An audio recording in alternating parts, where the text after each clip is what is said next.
Hello, good morning. How are you? Fine. Who is tired after yesterday's party? Who left? Who left last? You left last. When? 2 a.m. 1:30. But we are very glad that you are here on time. You look great actually. So I don't think that you are tired. So if she's okay, then you should also be okay.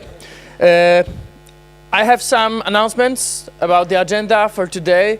First of all, we got a little bit delay because of the several factors. I hope you understand that. But probably we'll be able to catch up with the agenda later on.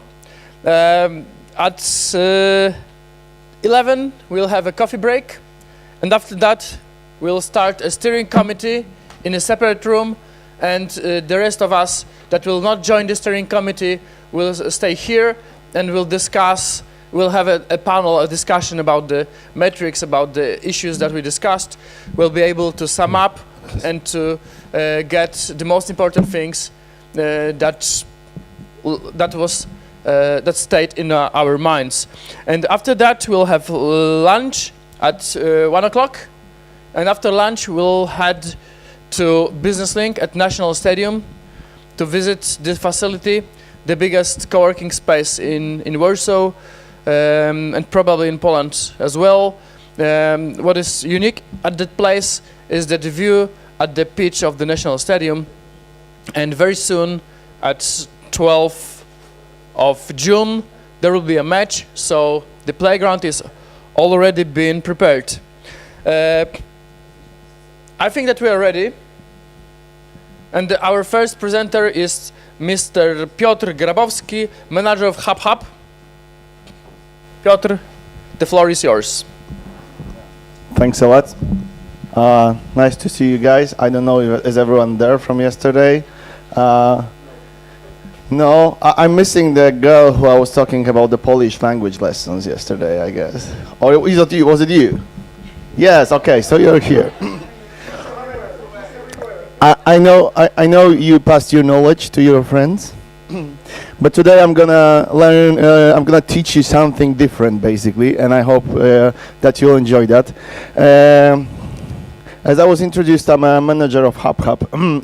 Sorry, my voice is not good. I'm talking a lot recent days. I'm a manager of Hub, a co-working space, which is now being it's a new project. We basically started in 2017, opening the first co-working spaces in Bratislava and Warsaw. The topic of is it working? Yeah. The topic of my presentation today is going to be the measuring the effectiveness of one-on-one mentoring sessions for first-time founders, basically, because that's what we actually recently realized that there is high need for that. But first of all, I'm gonna introduce our idea, our project, and I'm gonna tell you about what we are doing in the question of mentoring and how we deal with it. So, I'm Piotr. I come from northeastern Poland, from Białystok, is the 11th biggest city in Poland. And I'm in startup world since 2012. Basically, there are two reasons for that.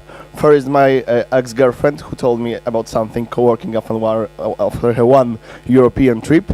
The second one is the girl who I met on Open Reactor meetings. Yesterday, the Diana from Reactor was presenting. There was an Ella Madej presentation in 2013. And I went for the first time ever to this open meeting with inspiring people. There was Ella Madej presenting her idea.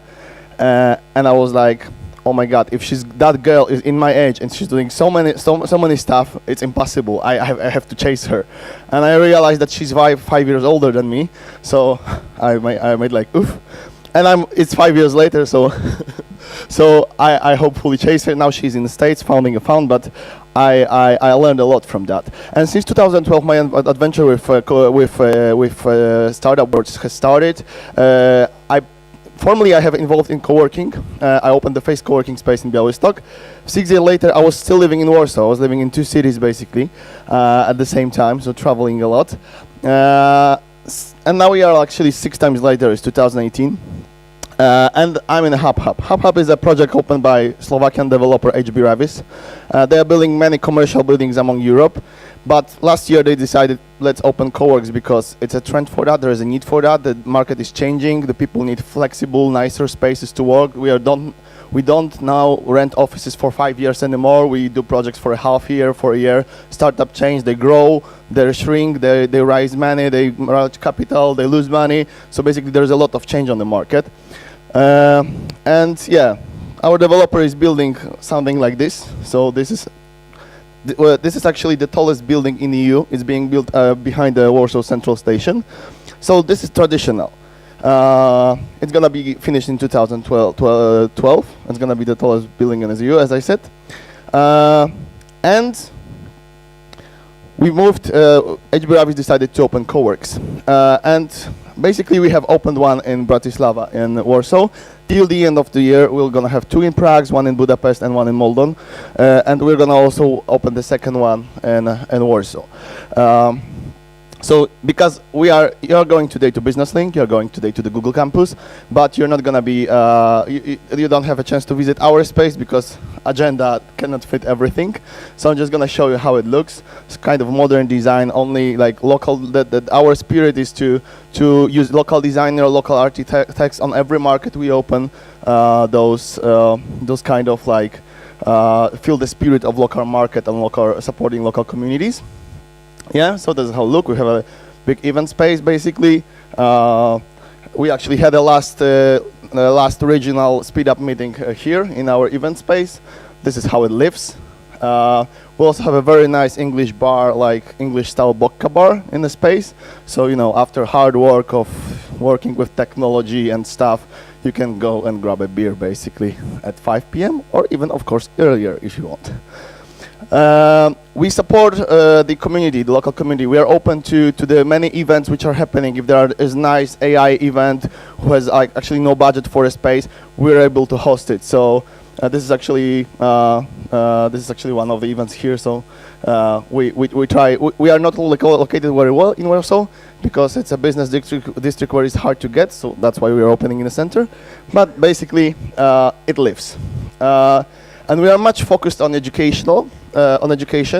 We just finished, because we are open since September 2017, so we exist only like 8 months to the moment, and we are trying to do a lot and try to do something good for the market. So we are a bit focused on education. We just finished our first programming block, may I say, which is, of course, it's blockchain because, you know, it's time for that.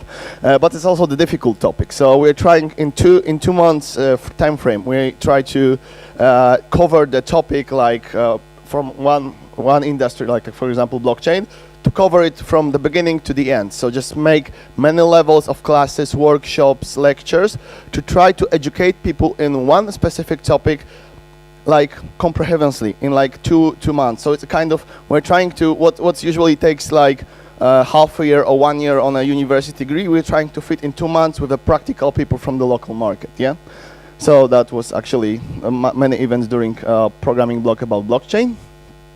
And let's move to the thing we have met here today. So I basically identified some problem on the market. So there is a lot of talented people who actually want to become founders. And they are going to many people and asking, like, I want to start a business, but they usually have the regular job, or they just finished studies, and they basically have no idea like what accelerator is, what incubator is. They're on very, very early stage of the knowledge, like I just have an idea and I don't know what next steps to take. Yeah. Of course, I can read many startup books, but it's usually not enough, yeah? So, and since like, I guess 5 years, many people like those were coming to me and asking, Peter, how do I start? Like, is it good? Should I do it? Like, how should I approach it? Should I leave my job? Should I put a 1,000 euro in it, for example, yes? So, we decided that because we are a creative space and there are many people coming for our events and they sometimes approach us, hey, how can you help me? Yeah, how I have that idea, how can we work? Like, what can you offer me, like even like this? And I said, just come for a meeting, just come for one and a half hour meeting. We see what you have on the table, and I'll try to guide you, like what to do next. Yeah, so it's very hard because those people are usually don't have those basic startup business knowledge. Yeah, and it's you have to guide them, but what's great about them, they usually also have this spirit of I want to do this. Yeah, it's very, very hard at the beginning. Usually it falls later for a while when they realize how much work is to be done. But I see opportunities in them. Yeah. So we developed a format where we just, when somebody says like, I have an idea, just let's come. I'll give you my hour or 1.5 an hour. And we'll try we'll see what we can do here together. Not this side. Yeah, so imagine you are meeting a person who you haven't met before, who just like seems cool, and you need to put him in some process. You need to make that hour or 1.5 an hour, 90 minutes, as effective as possible for you and like for him basically. So we identified such a steps for mentoring sessions, which you could fit basically in the 90 minutes. So first, it's to getting to know your mentee, his working experience, his goals, his mindsets, his basically motivation. So why actually he wants to do this, what he wants to do, because it's very important. Like the first thing which actually founders are losing at the beginning is motivation. Yeah, after they rush into the field. After there is actual work to be done, it's not idea stage, it's execution stage, they usually use motivation. So going through their, like, what they did in their life, you can actually prospect somehow how he will perform in the future. And the next is getting to know, of course, the idea of the project, because usually people have the idea, but those ideas sometimes comes from, they read something, it's like kind of harder topic because usually, oh, it's sexy, I want to do this. But very often it's also like, oh, it comes up from 10 years of my professional experience. Yeah. Recently, Jakub came to me, and he was working for 15 years in microfinance factoring in a bank. Yeah, and he has a knowledge about factoring as like probably one of the best guys in Poland for that. But he has no idea how to make a startup. Yeah, and how to approach this. He worked for the big bank, but he don't know how to build a small company from that. He's actually now in our accelerator, in an accelerator we are running with the city of Warsaw, basically. So that's actually the guy who came to me, and I actually talked to him for 19 minutes, and he finished like going through the process of mentoring, but also he approached to the accelerator, but I'll talk about it later. Second is identifying the needs of the mentee. Yeah. So because people when come and they're first time founders, they usually have some millions of things to do. Like, I want to do this, and that. The role of mentor is basically to decide like what's most important in that and what's less important. Yeah. Which competence does mentee have? Like, is he like technical or is it business? But like, how can you help him? How can we help him? How the startup community help him to like fill the competences he doesn't have? Yeah. Which resources do they have? If he's like, okay, I can do programming, so he'll probably need some business stuff. Yeah. So getting to know him like this, you identify basically the things you can help him personally during this 90 minutes, or maybe you will schedule a next meeting, or you can identify who from our network, like from mentors all over the world, so like the friends we know, I can send him to find someone who can help him. Yeah.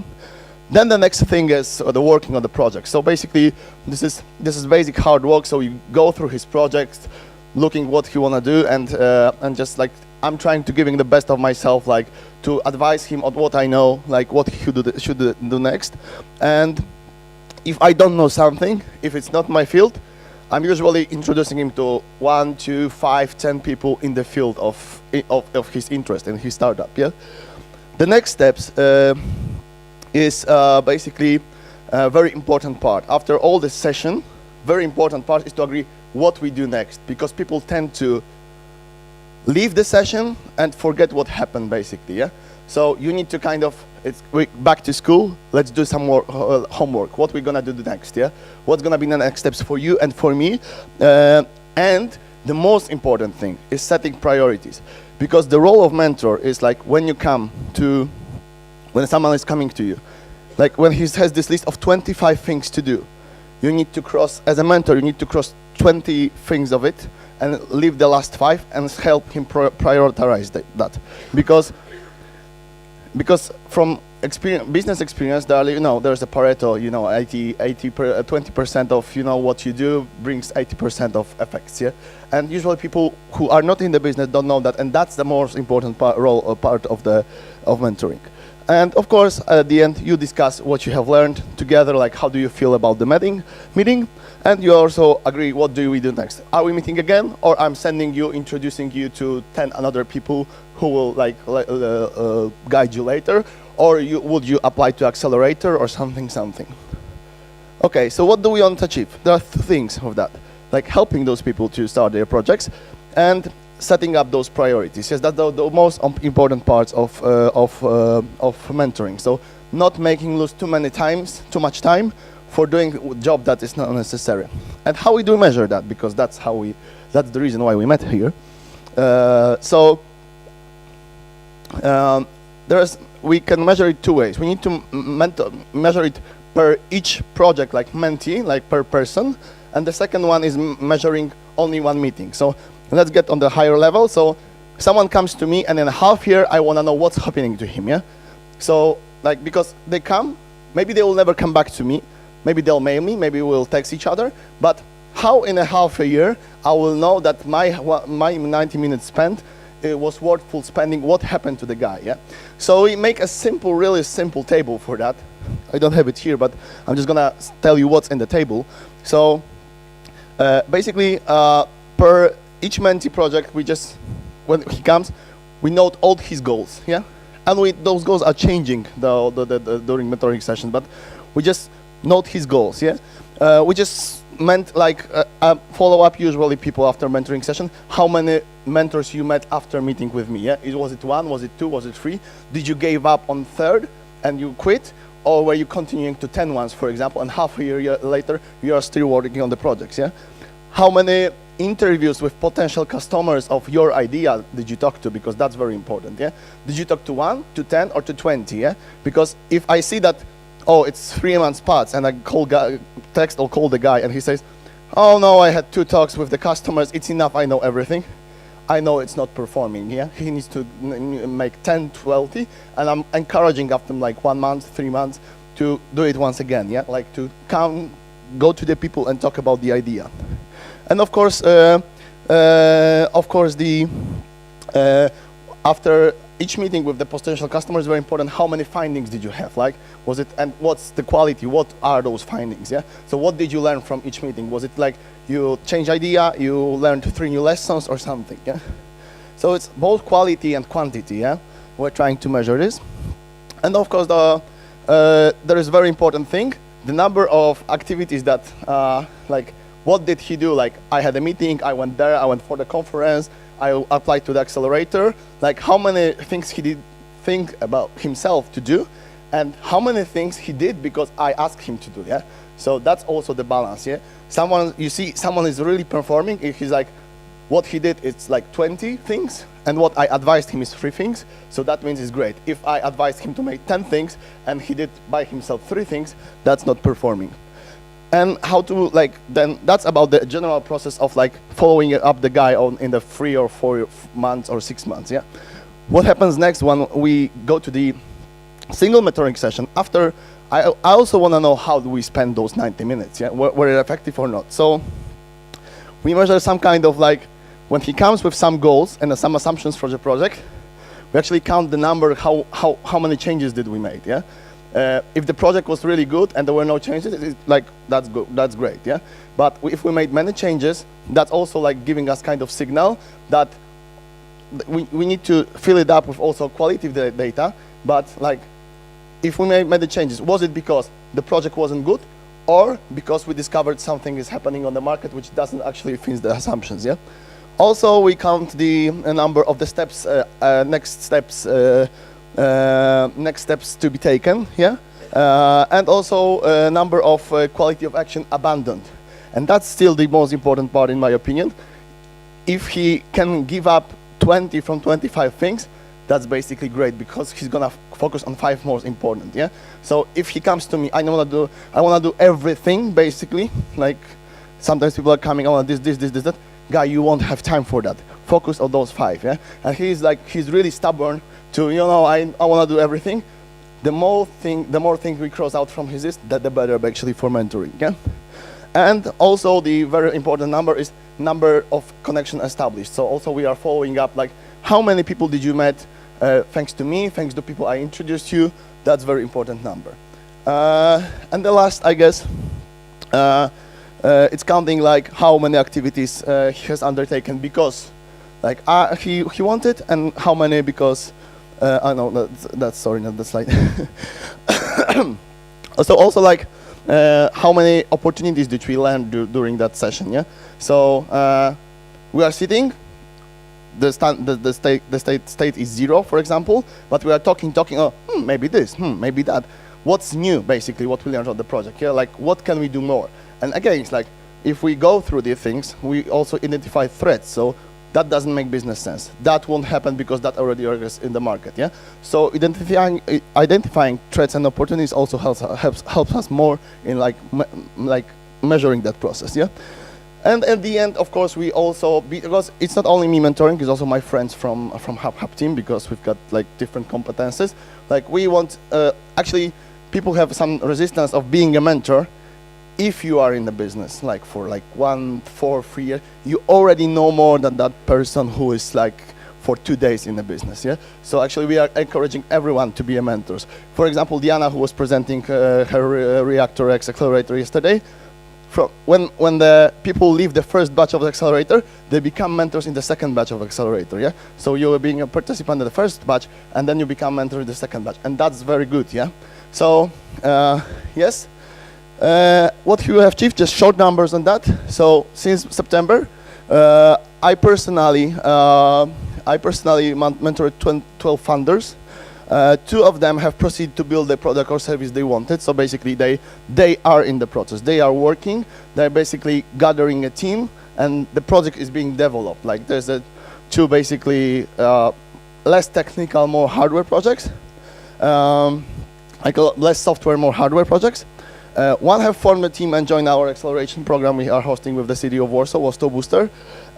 6 of them are still verifying the idea. So they are in the process, like I'm following them up, what's going on, they're talking to customers, so they're not working on the product here, but they are verifying the market at the moment.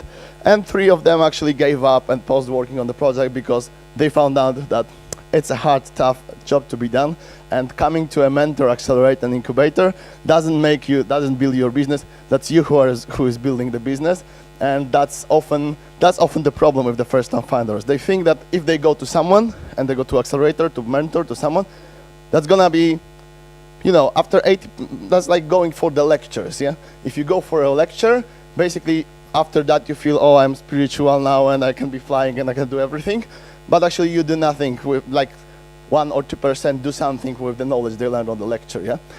And the same is with mentoring. So people and accelerators, incubators very often, that people expect the job to be done not only by them, but by someone else, yeah? So that's the problem.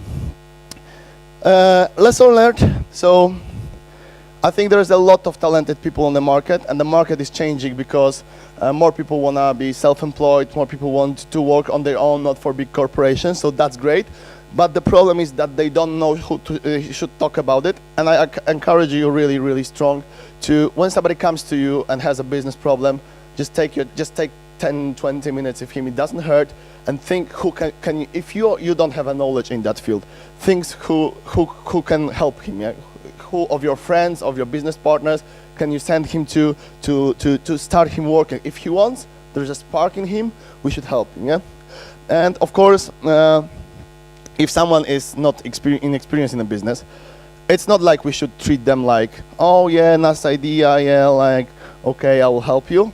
It doesn't, if idea doesn't make sense, if you already know, you have the knowledge that those projects exist, like millions of those projects, like Uber exists, and somebody comes next, like third Uber, yeah, for example, and it's huge on the market, it's working great on the market, just be strict. Like, guy, this project, for example, is no difference from the already one on the market. How do you want to differentiate it? Don't be like, you know, like very nice, but just be honest, basically, yeah, about it. Since the day one, they need to, if they want to do business, they need to know that it makes sense. And the last thing learned, mentoring does not always have to be a formal meeting. It's not always going for a coffee, because many things come out when you are in natural relation.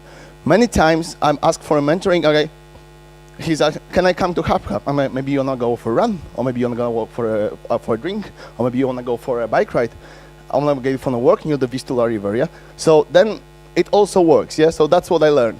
And thanks you for listening to me. Hope that you learned something from that mentoring, and have a nice day.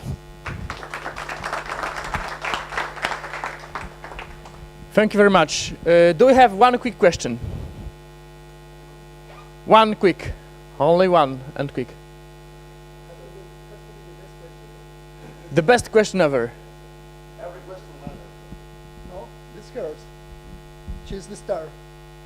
Me? No. No, you were saying you will talk to us about the vocabulary that you learn. The Polish word, no. No, it's not that good. So I'm sure that you'll have a lot of questions during the coffee break. Thank you, Piotr, very much. For me, it was very interesting, because I'm also a mentor, and Yeah, I know. Actually, Michał is doing a lot of things like that. Yeah, he's basically doing the same in a kind of representative of the city. You also have that consultations open. Exactly, but for me, several of things that you presented is quite new. Okay. So thank you very much. Now I'd like to ask Robert Jaskułowski from IMARIF to present their organization.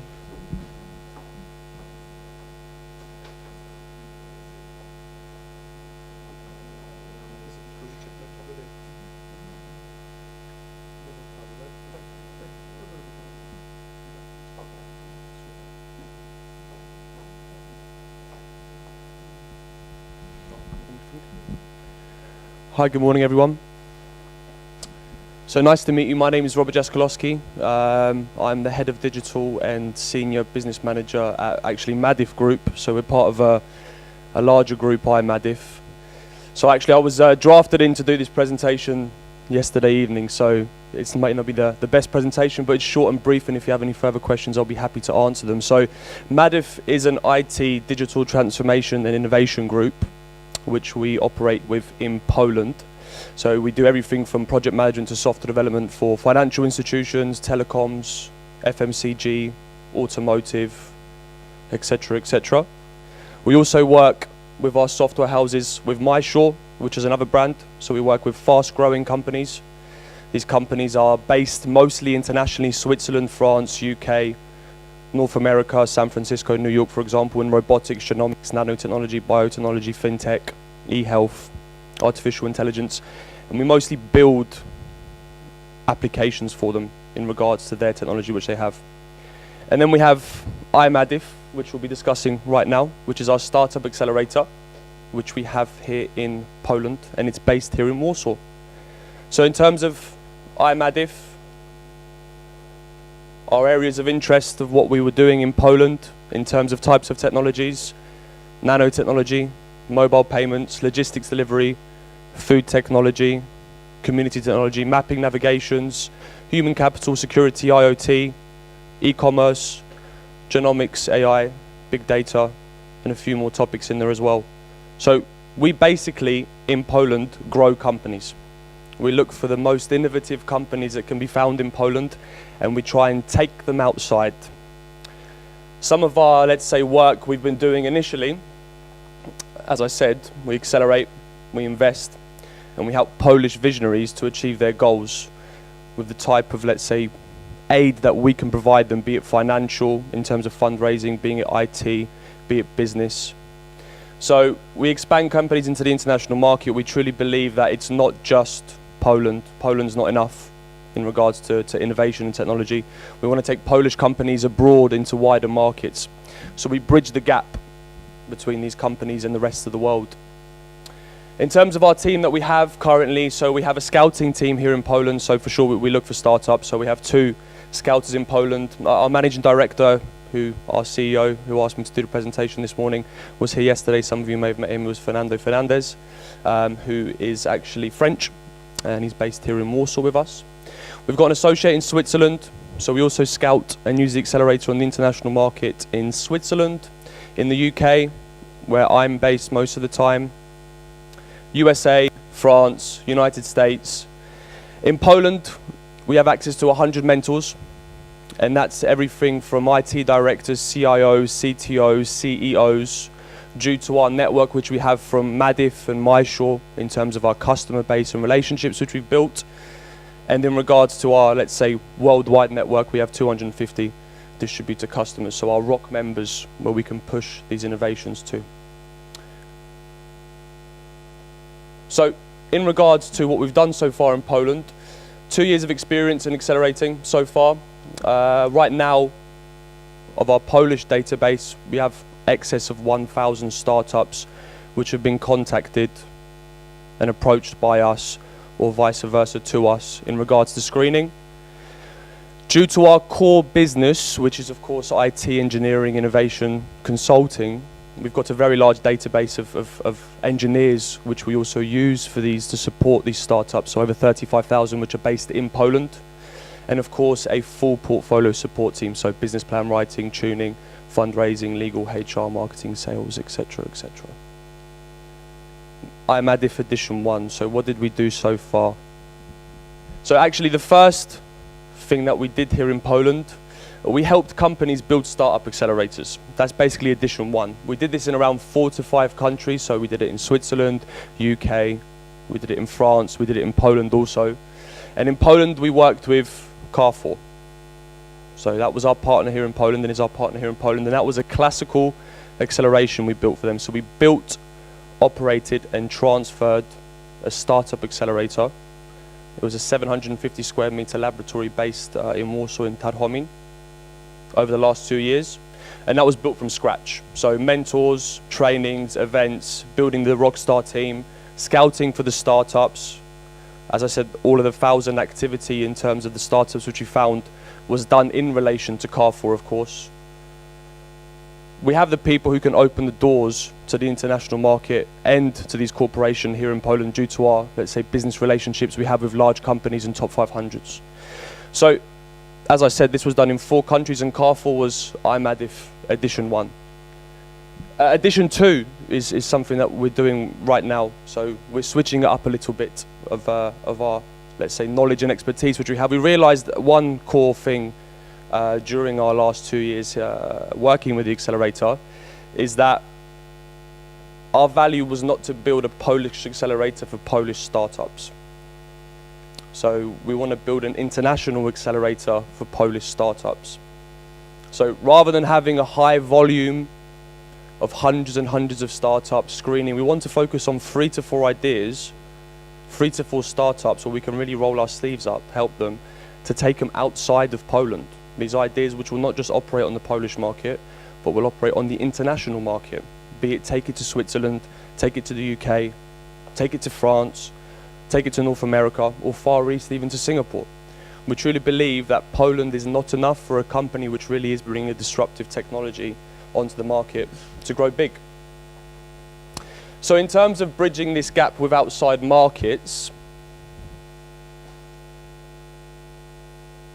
we really work in terms of taking them and investing into these companies. So some of the stuff that we do with these companies now currently, which we've started, we've scouted them, we've found them, is we're investing our digital teams which we have abroad, of course. So we're connected to a variety of different institutions. So Harvard Business School, we've got alumni from there. We've also got MIT, Stanford, Oxford, Cambridge.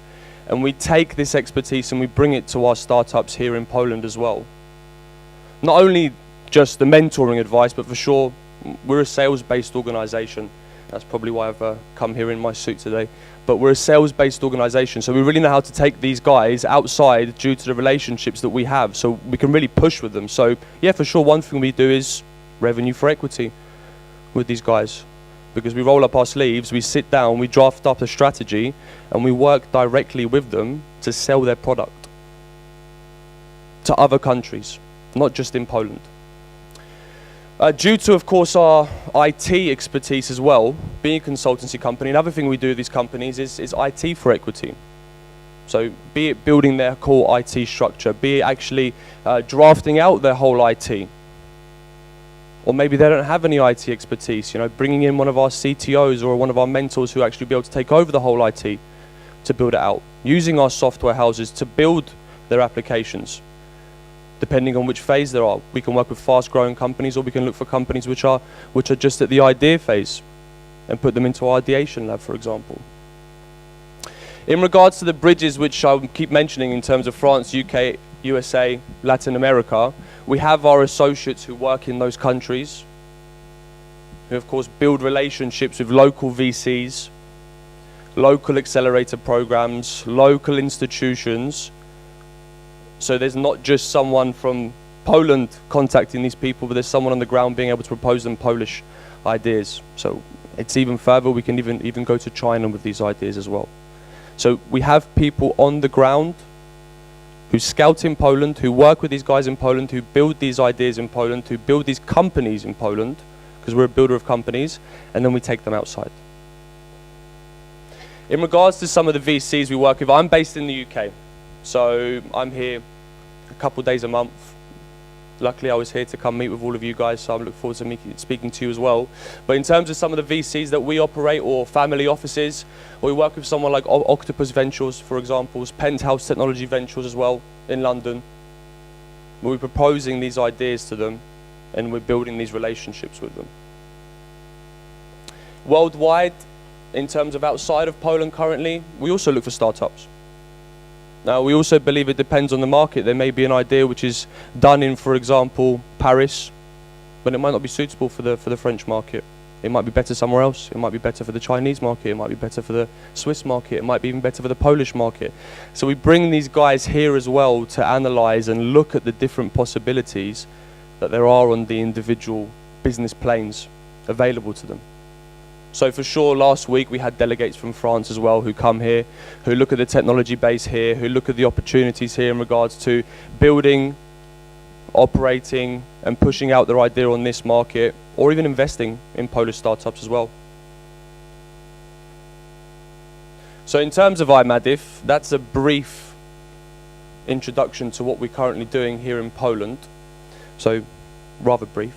But I'm happy to answer any questions, and of course during the break to discuss further of what we can do, what we can discuss, and if there's anything common interest that we have. So if there's any questions, I'm happy to answer them. How many people do you employ here in Poland? So in Poland right now we have around 120 staff. So that's everything from software engineers, so back-end developers, front-end developers, data scientists, testers, project managers, business analysts.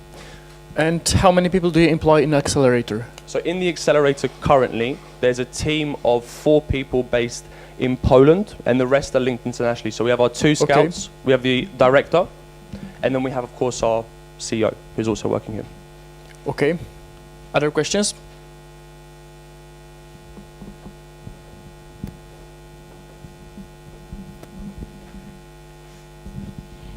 So you actively invest in the startups, you're trying to internationalize. How much equity do you take, or how much shares do you take? So it really does depend on the type of startup and what investment we do.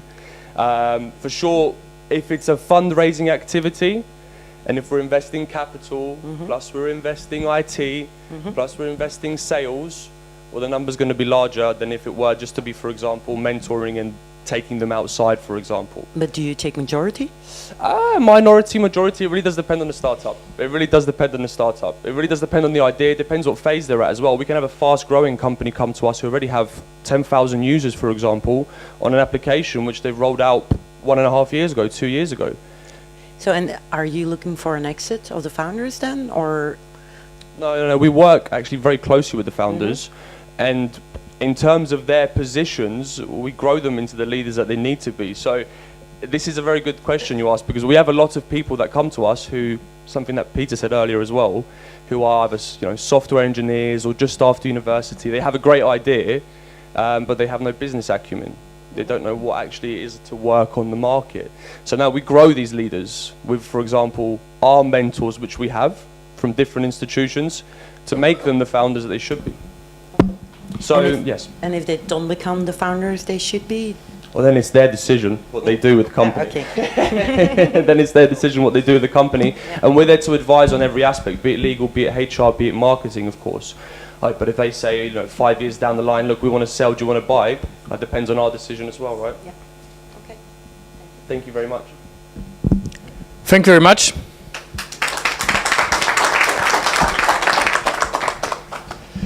Now the topic of performance of monitoring system of Startup Lisboa. Maria Guimarães. Does it work? Yes, it works. You have to it's just shoot the But computer. here? This is later. This is up and down. Okay, perfect. Thank you. Hi everyone. Good morning. My name is Maria. I'm from Startup Lisboa. I already know some of you, and some of you already know Startup Lisboa. For the ones that doesn't know it, I'm just going to do a brief presentation of Startup Lisboa. We are an incubator, a non-profit association. One of our founders is the Lisbon City Hall, so we work both for our internal community with our startups and also to help improving and contributing to the ecosystem of entrepreneurship of Lisbon. Internally, we work three verticals: technology, commerce, and tourism. And externally do a lot of events and programs, and we try to help the City Hall to implement their strategies for entrepreneurship in Lisbon and to contribute to the metrics and to these kind of measurements we are talking about today. Here I'm going to talk more about challenges in metrics system than about performance. I'm going to give you, of course, some results, but at the end it's a challenge for all of us. We are talking about startups, so everything runs really fast. So we have to always be taking care of like what's happening and make sure that the information is updated. So it's of course it's a huge challenge, and so let's start here. Okay. So for us, like this, when we talk about the mentoring systems, it's like a work in progress. We are never satisfied. We want always to see what's going on, what's happening. We want to always make sure that you have the meaningful metrics we need to improve our work. We want to make sure that we are innovative, that we follow what's happening in the new tools, in the new platforms to do this kind of work. So we are always, we don't believe that it ends sometimes. It just always be really careful and look for and see what's happening and try to do the best of it, because really metrics is really important for our work and to improve it.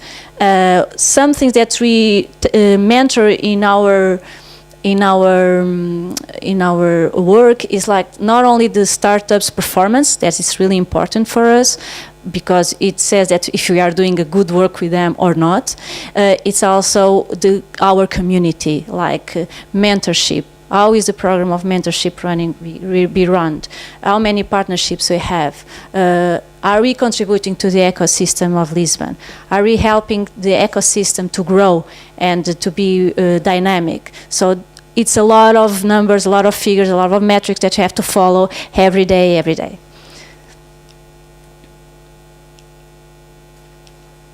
Okay, so our goals, what we're trying to achieve when we go for these metrics, when we look for these metrics, is exactly this, like assess the relevance of our value proposition. What are we doing? Are we doing it right? What we do has value for the startups, has value for the ecosystem. What do we need to change about it? What are our weaknesses in our performance, in our structures? What do we need to improve? What do we need to do to be better? Because at the end, this is our main goal, is to improve our performance and to be more efficient internally and externally. So this is our main goals, and this is what we're trying to achieve when we monitor what we are doing. Okay. Okay. So, but when we try to do this, we are a small team. And so far, we do it really manually. I mean, with no resources of technology or whatever, or mainly with technology. So we are a small team, and it's a huge effort for our team to keep tracking these numbers, these figures, to talk with everyone, to keep it updated. So our main challenges are to get answers from entrepreneurs. They don't have that much time, as you know. So trying to get them to give us that numbers, to update it, because it's all changing really fast. So today they have 3 employees, and the next day they already have 100. So to track all of these and to get them to give us that updates, it's a really hard work. And the other thing is, of course, to keep that information updated every time. So it's a work in progress, as I said. It's a daily basis work. So what we're trying to do at this time is to improve this system of measurements, to make it more digitalized.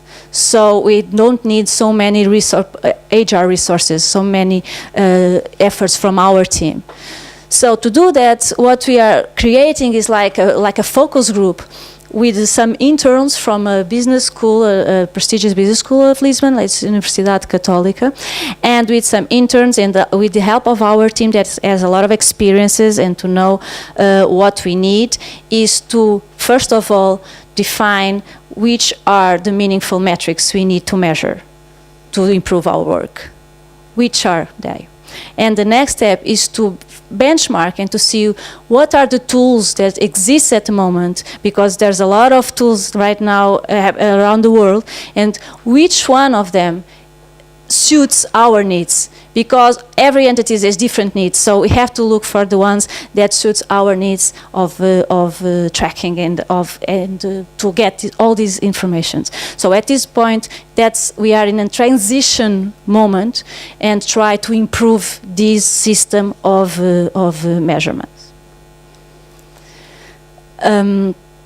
But so far, we are doing a lot of work. He already exists at 6 years old, so we have metrics. We now have the ability to understand a lot of things. So to understand, and so this monitoring system that we currently have already helped us to understand the startup needs regarding partnerships, regarding their business development needs, regarding the investment needs they have. Also to keep the mentoring program updated, relevant, responsive, because that doesn't matter only the number of mentors we have. Are they responsive? Do they answer to the startups? Do they talk to them? How many meetings they have? So everything has to be measured, so to see if we need more mentors in different areas. So we all have to be really focused on that. Also, it has been helping us to target what kind of programs can we do, what kind of events, what kind of workshops are interesting to our community and to Lisbon. What are the main topics to be discussed? What is the topics that are interesting for the community to develop it, to make it grow? And also to have updated information from the startups so we can help them to get awareness from the journalists, for the media, from the international institution, from the clients, partners. So we help them on that. And to do that well, we have to know what they are doing, what they are achieving, and to try to communicate that all the time. So because of this, because of all of this work we have been doing, we already have a lot of partnerships, we have a lot of mentors. We have been able to grow it in number of partnerships, in number of the number of international applications is been growing a lot, and because of that, because we always listen to what people ask and what are their doubts, we already created specific programs for international entrepreneurs they want to grow, to do their businesses in Lisbon. We have a high communication reach, and in the last 3 years we supported around 350 entrepreneurs, 250 startups, and created around 1,500 jobs. And these are the numbers we already measured until so far. So these are some results. This is from 2018, so it's really recent. At the moment, we have around 80 partners, around more than 100 mentors. Only this year we had 100 jobs created by the Portuguese startups for the participants, and 54 businesses and 110 mentors, participants. Also on the international level, these are the numbers. And so here, what we learned with this experience of raising these measurements and finding these measurements and follow these metrics are these, that we sure need to define the metrics we want to measure. What help us to improve our work? Because we don't have time to lose time looking for the wrong metrics. So we need to, first of all, to find out which are the best ones. We have to understand our community. That's the first step. We have to know them, who they are, what they need. What can we do for them? How can we help? And so this is one of the main aspects that we learned and that we advise. The thing is that identify the best monitoring platform for our needs. Like sometimes people advise this one, but maybe that's not the best one for us. So I have to find, we have to discover, we have to benchmark, we have to understand which one suits us best. And ensure that information is always up to date. And that's a hard work. But that's really important. It changes all the time, and so we have to make sure that it's up to date. Also, always be alert to innovation, ready to adjust the process and the metrics. It's not a finished work. It's always a work in progress. You have to understand what's going on, what is important, what's happening. Also, we work with startups and with technology innovation, so we have to be also innovative in every aspect of our daily work. And that's it. So if you have any questions, if I can help, it was a pleasure to talk to you. Thank you.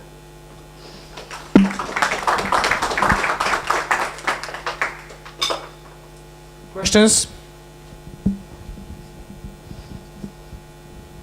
There are no questions, but I'd like to underline one thing that you said, which is for me very important, that a lot of presentations described the metrics that was important or maybe key for the organizations, but actually what I missed is that maybe the metrics are of course important, but also the way that we measure it and the lack of resources that are in our organizations that sometimes can make this process of measurement quite difficult. Exactly. So maybe this would be one of the issues that we'll talk a little bit more during the session after the coffee break. But it was very important for me. Thank you for saying that. Thank you very much. And now I'd like to ask the presentation Meaningful Metrics at Technopole Startup Incubator, Martin Goroszko.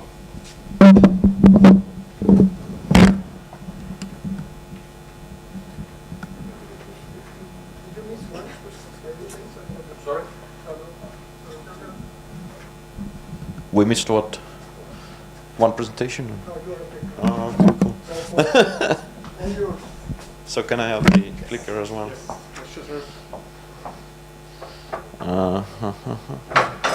Haven't done this one. Okay, hello everybody. So my name is Martin Goroszko and I'm the head of Startup Incubator at Tallinn Science Park Technopole, and it's already, I guess, my third time when I'm presenting the good practice in the Speed Up event. So I would like to ask, like, how many of you know what Technopole is and what we're doing? Like, just raise your hand. Okay, like half of you. So it's a good idea to go over the basics, and I will also tell more precisely about the metrics and KPIs that we are using at Startup Incubator, like how we are measuring the progress of the startups that we have in the portfolio, and how we are like measuring whether we are like performing as expected, as our stakeholders expect us to perform, and so on. So, but first of all, Startup Incubator is part of Tallinn Science Park Technopole, and Tallinn Science Park Technopole is one of the largest tech community or business park in the Baltics. So it means we are like very tightly related to the university, the Tallinn University of Technology, and we have around 250 tech companies. We do have around 35 to 40 startup companies in the program, and we have around 100,000 square meters of office space that we're like renting out for the companies, and we do facilitate like R&D offices and things like that as well. So, but the idea is that we were established in 2003, and we are established by public sector. It means the founders of Tallinn Science Park Ternopil are the central government, the city of Tallinn, the local municipality, and the University of Technology. And it means that in 2003 we were given the land, the premises, some old historical buildings, and after that we are self-sustainable, meaning that the public sector is not investing us any more money, so we have to like earn our own income. And this is like very, very important when it comes to the metrics and KPIs as well, because we need to like really measure our performance, and we really like need to know whether the things that we are doing are really reasonable and whether we should like continue doing that. Our main goal is to help tech companies. We want to have more tech entrepreneurs in Estonia, and we want to increase the exports of our technology. So basically this is our goal, and we are like pretty free to choose the services that we are providing for the companies in order to achieve those goals. So metrics is kind of crucial in there as well. When it comes to the startup incubation program, then we are investing up to 10,000 euros worth of good advice and practice to one startup company per 1 year. And we want to reach with a company, together with the company, to the first seed stage investment or sustainable revenue phase. It basically means that we take in like really early stage entrepreneurs, and we work with them forward or through the kind of hard processes of product development, validating the market, launching the thing, having the first revenues, up till the first seed stage investment. So basically the successful graduates of our program, they have raised the capital or they have like quite sustainable revenue already. We take in very early stage things, so just idea, team that is actually capable of building the prototype, and we are also measuring like the scalability aspect in there. And yeah, as I mentioned, the exit point would be if the company raises the capital, which is 100,000 K plus investment, or reaches the revenue numbers. And a bit differently from accelerators, we can take in the companies each week. So basically weekly we can change the companies in the portfolio. We have the meetings on Thursdays, and if we get together with our key mentors, then we can basically decide whether to take new companies in or kick the old ones out. So it's pretty fast kind of procedure, and the portfolio is in constant change. I think the main areas what we cover together with the companies, they're related with business modeling, sales and marketing, and investor readiness. I would really love to like emphasize the investor readiness, because as one of our KPIs related to the number of investments or the amount of money that we can raise for our companies, then preparing them for the investment, it's one of the foremost service that we actually provide. So this is very important. But besides that, we're doing like helping the companies with R&D, product development, design, legal issues, and things like that as well. So I guess it's like pretty classical case of the incubation or accelerator. So the main tools that we have for that, we have the co-working hub where we facilitate the companies. We have a lot of events, panels, networking events, business missions, things like that. And we do have coaching. So if I mention that we have around 35 to 40 companies in the portfolio, then the coaches actually invest like up to 1,500 hours of their time to work with the companies and to help them to actually achieve the goals that we have set. Starting from this year, we are also representing the European Space Agency and providing like different tracks for the companies that are doing something in connection with space tech. So it means we can incubate the companies that do the space tech related things for up to 3 years. And this is like different road that the companies can take. And we are actually providing them the grant for development as well, which is 50K. And they can basically use that for prototyping. And we can also use the skill set and technology that is available in European Space Agency. So this is the new thing that we're doing as well. And the business model, like probably it's the most like interesting part. So basically how we work and how we like earn the money. The companies that are in our program, they pay for the services eventually, or all of them they need to pay.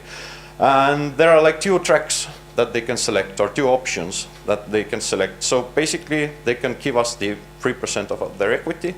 It's sweat equity, we're not giving them money, so basically we're giving them good advice for that. Or they can pay us the monthly fee of 95 euros, plus we take the success fee out of the investment that we helped to raise. So basically, if the company raises like 100K, then we can have like up to 10% from that as a success fee. But so this is yeah, this or that. yeah, they can select this or that. And then besides that, we are running like different sales and sponsorship deals as well, so the companies can like purchase promotional like visibility in our program or in our co-working hub, and also we are running like different innovation geeks or projects. Let's say we are like doing the workshops in the corporates and things like that as well. So this is like additional sources of income. But basically, yeah, if the companies are in the portfolio, they can select out of those 2 tracks. And some KPIs that we have achieved. So we have, right now there are 37 companies in the portfolio on average. We have worked with 220 companies. 60% out of those companies are alive today, meaning that we have done something right with them.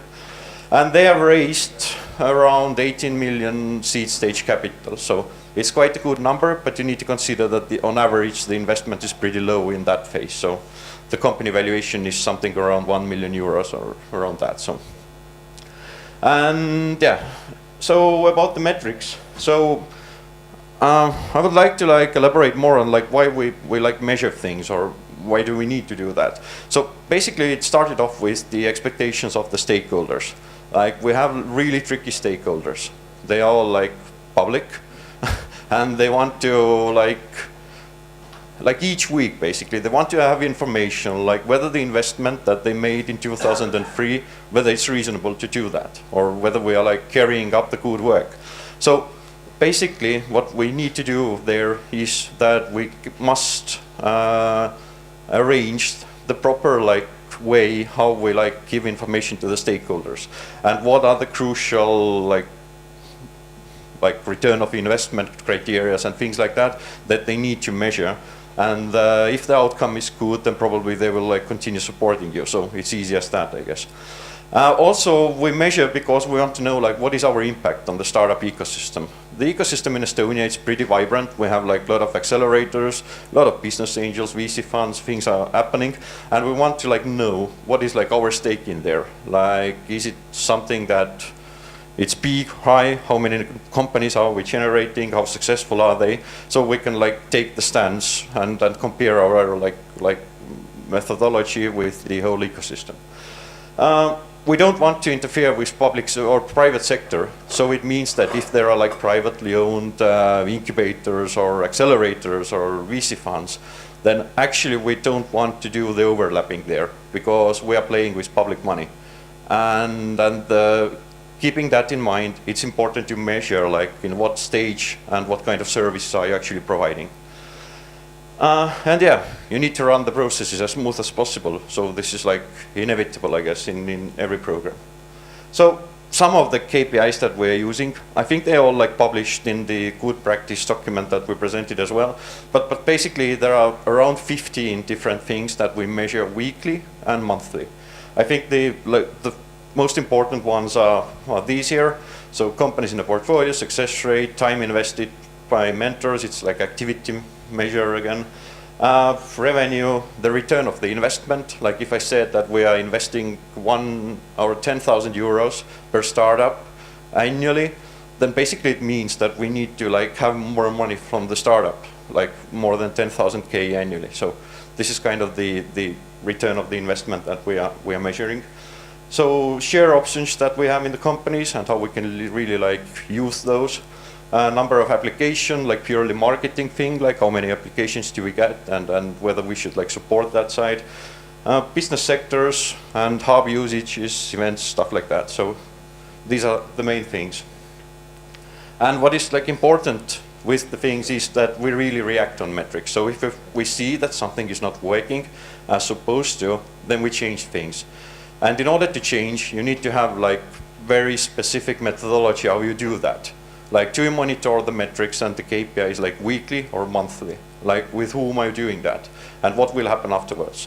So I guess we have like quite good flow in that area. So it means that, yeah, if we see that we are like not performing as expected in some areas, then basically we change things within like weeks. We don't need to wait like the year to pass or something like that to like rewrite the new strategy or something like that. So KPIs are something that are like always in change, or I feel that they should be at least. And yeah, if you keep the KPIs as public as possible, so everybody can have access to the information, like why are you doing things or how are you performing, then probably it like motivates you to bring the results on the table and really like change the KPIs if it's needed. So what has changed? Like if we started like measuring things and if we like adopted the weekly meetings and monthly reviews and like spreadsheets and dashboards of our like results, then basically what really changed was the value proposition. Like we know what to say to the startups that are willing or want to join our program, and we automatically and instantly know like what to say to the stakeholders that have invested in us, for instance. Now we have like the clear entrance and exit point of the program, because normally like we took in the company and they could be in the program like for 3 years and they pay us like 95 euros and nothing really happens. And now if we have the KPI where we actually measure the number of investments made to the companies, then it's inevitable that we kick the weakest companies out and take the stronger ones in again, and the portfolio starts to be in change. The rate of investment has gone up. Yeah, it's inevitable, I guess, as well, if you like keep the portfolio in change. And the portfolio is actually paying our bills, so we can actually have money from the companies, and we don't need to like use so much like public grants available for doing incubation and things like that. And the quality of services, like we know like how many hours are we actually like investing to the companies, what's the cost of the hour, and we like really try to optimize those things. And to sum it up, like some key takeaways, I think like KPIs are hard to implement, but you should have those. If you don't have them, then probably you're doing something wrong, or you just don't want to see the outcome, or something like that. I think, yeah, you should definitely like measure different things. Like some KPIs are useful because of the marketing, value proposition, return of investment. There are like different things why KPIs can be like meaningful for you, but don't underestimate. Like, let's say the number of applications that you have. It's a clear marketing like metrics. And it's very like good to have those in place, because you know when you should invest in your marketing channels and for what purposes. And yeah, I would definitely recommend to invest in KPIs, your time, your money, change them as soon as possible. So without further ado, yeah, thank you. And if you want to ask anything, then probably we can do that during the break, because I tried to be really sharp and end at 11. So. Thanks. Thank you very much. Thank you. You wanted to ask something? No? Yeah. Me? No. No. Then I will give back the mic. Not this time. Because of the delay, sorry. The next presentation, Seller Aprende. Sorry for misspelling, but Ramon Linares. Thank you.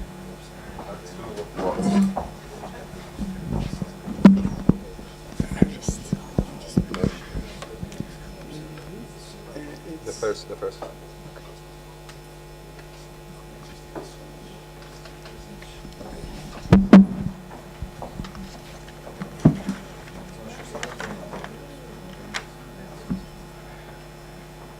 Hello. Good morning, everybody. Go with the presentation of Andalucía Emprende, concretely with the presentation of program Celera Emprende. But who is Andalucía Emprende? Andalucía Emprende, we are a public foundation whose mission is to promote and support entrepreneurship to contribute to the dynamization of the regional economy. Our goal is to promote the creation, development and consolidation of company and employment through the supporting and training services for entrepreneurs. We are the personnel, we are the infrastructure, and we are the necessary tools to guarantee the access of all Andalusian citizens to our services in any place of the region. 267 Andalusia Business Center, CADE, Andalusian Center of Entrepreneurship. Professional and qualified technical staff.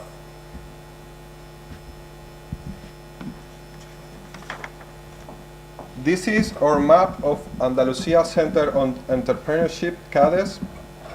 There are 37 CADE in Andalusia. All the maps in the region. We are a public foundation and we are a very important data number. In 2017, we have helped at the birth of 12,699 new business, and we have supported a mentoring business in running companies, generating 15,299 new employment in Andalusia.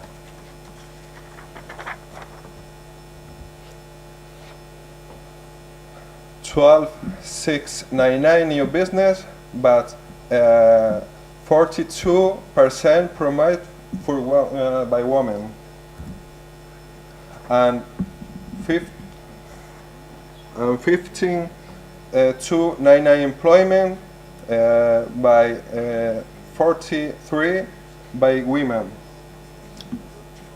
We offer in Andalusia Emprende give supporting services for entrepreneurs, focus on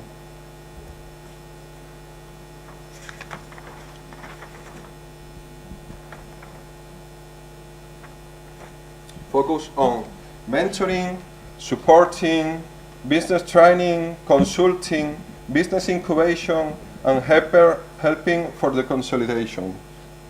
We are offering incubation services for free to startups, providing the space we have of entrepreneurs start working.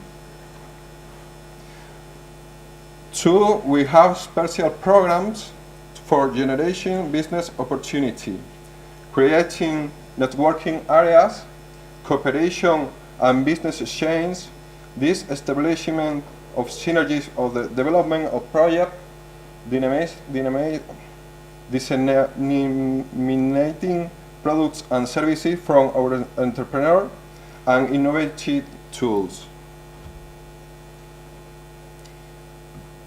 And we development program by our own in collaboration with other entities, program and a specific sectorial project, and they are focused on a strategical sector.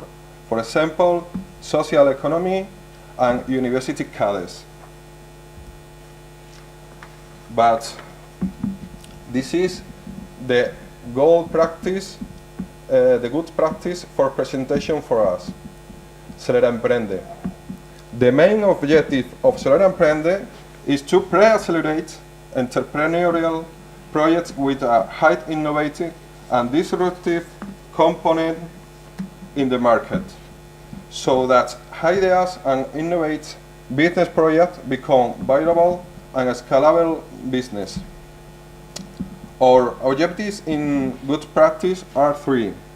The first is to provide experience and knowledge of mentor in the process of acceleration and entrepreneur by combining acceleration and training in the future of the mentor. The second is to specialize in entrepreneurial projects in seed phase. And the third is to cooperate with other accelerators of the government of the region, so that projects that's completed or acceleration and are in commercialization phase can access this other program. Methodology. Group training session. A total of 14 training workshops will be held, which will be taught in the face-to-face format in CADE PlayStation in Seville.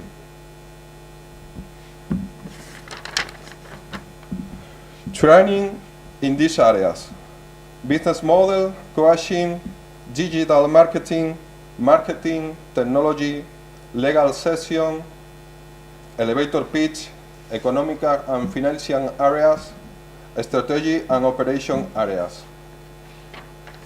Individualized mentoring session customized according to the needs of each project. The acceleration is a continuum process. We select projects in idea phase and accelerate them until they are in the pre-commercialization phase. The mentoring of projects in these areas: business model, digital marketing, legal and partner agreement, marketing and sales, business coaching, strategy and process, communication and elevator pitch, and economic financial. Creation a community between entrepreneur and innovation. Innovation, with test objectives, we have innovating in the following: completed the cycle of acceleration of entrepreneurial projects in the government of the region, from the project in this seed phase and commercialization of the product or service. Understand that our know-how has evolved and always be taking good practice. And have we mentor and give training to the project that is having the figure of a mentor tutor.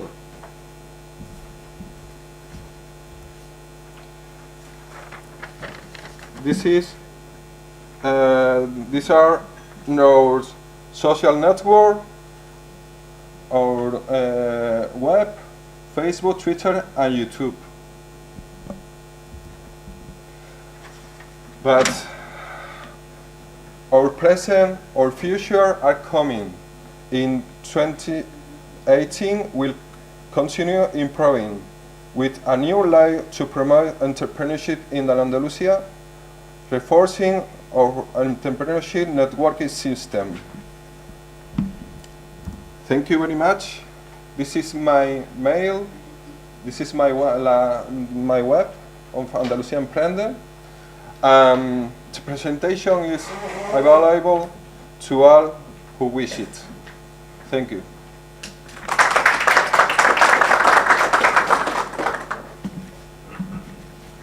Thank you very much. Let's keep questions during the coffee break. Okay? In the coffee break? But we have one presentation before the coffee break. So thank you very much. Thank you. And now innovation at Neoma Business School, Frederic. Can you repeat, please? Lemvo. Sorry. We should find it somewhere here. Which one is yours? Oh, here. There's a third.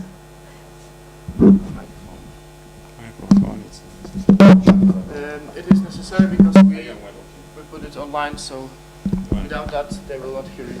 Okay, thank you very much. I'm Frederic Lemvo. I think that it's sometimes very difficult to pronounce, but it's not a problem. So I have two good news. Which one would you like to hear first? The better one. The better one? Well, no. Exceptionally, we start by the, well, okay, no problem. The better one, no problem. Well, so I come from Champagne, so this is very good news. But I have also a bad one. I don't have borrowed champagne for you.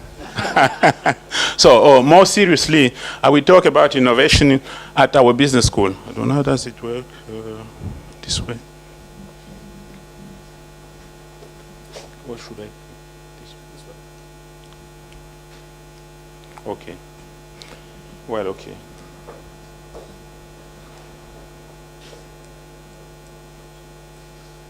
Maybe it's not. Yeah, maybe I will change here from here. Okay. Well, okay, it's still working. Well, okay, so very quickly I will try to give you the outline of our entrepreneurial infrastructure, and then I'll move to a kind of practice. I can't say that is the best practice, but according to, I can't say that is a best practice, but I think that it may inspire some people. And there will also be something where I say that, you know, fast-growing companies are also very important. It's what you said a couple of minutes ago. So I think that unicorn or growth are not dirty words in Europe. They shouldn't be. And then I will provide an example of two or some of my students. And after that, I think I will invite you to some caution regarding KPIs in measuring incubators' performance. Well, very shortly, to put it in a nutshell, Neoma Business School, as the name indicates, is a business school that was created almost 1 century and a half. And after that, it is a result of a merger between two French business schools. But what is important related to this conference is that we have 3 campuses and also 3 incubators. And also, regarding our values, there is a very important word, entrepreneurship, openness, whatever. Okay. And regarding our entrepreneurial infrastructure, what I can say is that it's a kind of continuum we have offering. So I can say that we have something I can call a kind of entrepreneurial ladder. So it depends on students. At the beginning, we create awareness. Awareness for all our students through different activities, through different events. And after that, for those who are interested, we provide them with the first contact with entrepreneurship through various activities, courses, and some of them are obligatory, and also other electives. And if there is a growing interest in entrepreneurship, so we give them the opportunity to experiment. They can spend 3, 6, or a year working on some project through some specializations we have. And the next step is we can propose them to dive in the entrepreneurial ocean by joining our incubators. Starting last January, we launched a new accelerator devoted to educational tech. Well, so I would like just to zoom about what we are doing regarding not the specialization, but when we provide first contact with some of our students. We have an event we call Neoma Business Startups. It's something we launched, I can say, 8 years ago, and it's still surviving. So we have some key factors. Maybe it's something you can find at many business schools, but I think that we have some key features that differentiate our what we are doing. For instance, students are selected only regarding about their motivation. And also what we do, we impose themes, topics on which students have to start to provide some proposal for new companies. And also we invite them to work in interdisciplinary teams. They don't have to build those teams by themselves. We impose them. So we try to have balanced teams of students coming from various universities or business schools, even for design schools. So it seems to be very interesting. And also we try to involve all different actors of entrepreneurial ecosystems. You can see, for instance, Grand Reims, which is the city. The final of this competition, or the business model contest, is organized in the city hall. And we have some very interesting outcome, you know, because it's opened a door to our incubators and also to our concentration in entrepreneurship. Well, so, you know, all types of companies are really important, small or large companies. But what I used to say to my students, if you have to do something, I prefer they start what we call entrepreneurial firm. It's what I'm trying to do. And I don't know if you have already had a chance to read a very interesting article written by Scott Shane. The title was, "Why Encouraging More People to Become Entrepreneurs is a Bad Policy." Why encouraging more people to become entrepreneurs is a bad policy. Very interesting article written in Small Business Economic. So it's why we are trying to instill this kind of growth mindset to our students. And for that, I use something I learned from one of my mentor, Jeffrey Timmons, who was a famous professor at Babson College, the first person who wrote a thesis using the word entrepreneurship at Harvard. So something I learned was, if you want to start and build a company, you are going to end up exhausted. So you might as well think about creating a big company. At least you will end up exhausted, but also rich, and not just exhausted. So these are some values we are trying to instill. This is a kind of virus we're trying to transmit to our students by saying that the sky is the limit. And also networking for growth, and early internationalization is what you said. And what I saw yesterday in Warsaw is really interesting. What we saw, they're organizing some conferences in order to incite students to go international very quickly. But they should stay humble. So humility is also very important, because sometimes you can try and you don't succeed. Here are examples of some mega entrepreneurs born after 70 and who started their company while they were in their 20s. It means that the population of our incubators, you can see some names, some big names, and they created very huge companies. Some of them are comparable to some countries. You can see. But what is surprised me is the fact that almost all of them are American. You can see also some European, but even if they are European, except the case of those people who started Skype, that one grew in the US. So this is, I think, it's a problem. So we need to do something regarding this. You see, for instance, somebody have done this study, and they compare some companies. You see, for instance, Google is like this country, Facebook like Algeria. And I did the same work in order to compare what is the situation today. So according to you, since you are in Poland, Jan, according to you, to which country, which tech company could we compare Poland? Do you have an answer? No? You can see. Like Tencent, a Chinese company. So it mean, what does it mean? It means that dangers is no longer coming only from the US, but even for Chinese, for China, for Chinese countries. So I think that we need to do something in Europe, in installing this kind of mindset, growth-oriented companies. Well, okay. Particularly in France, we have a problem with, I mean, middle-sized companies. We have very few of them.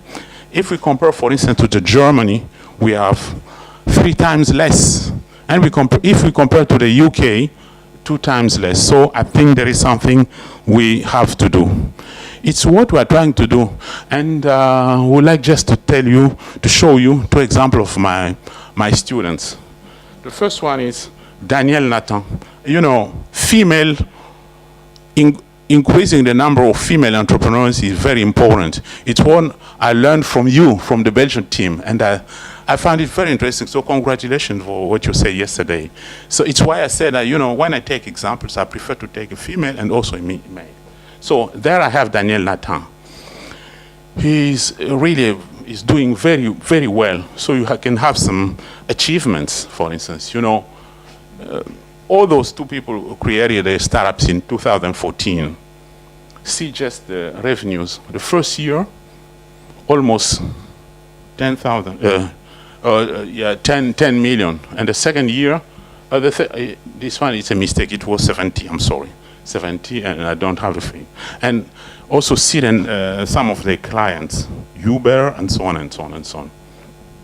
And I also have another example of Camille Rumani. So I prefer not to present figures of, regarding the revenues, but to say something about the expansion of this company. They're present in 130 companies, I can say almost all over the world, after just 3 or 4 years. So I think it's impressive. And also Camille was among, according to Forbes, the 30 promising entrepreneurs in Europe. So I think it's a very good achievement. You know, I think it's very difficult to compare my students or our students to what American can do. But you know, we need to try, we need to do something. Well, just to come back to Camille, for instance, her app was ranked in the top 3 in Europe by Apple Store ranking. It's why last year, when Tim Cook traveled in France, he said, oh yes, he gave a call to Camille and the team is saying that I would like to have a dinner with you. It's what you can see there. Tim Cook, co-founder, but Camille took the picture, this picture, I'm sorry, so we can't see her, but Camille is here. What is also important, see the tweet sent by Tim Cook about that company. You can read. Déjeuner with co-founders Camille and Jean-Michel, thanks to our host and so on and so on. So, you know, I think it's something very impressive there, Dan. Well, another example, but I will try to go very quickly because I also have to say. I also have other example, once again, female and male.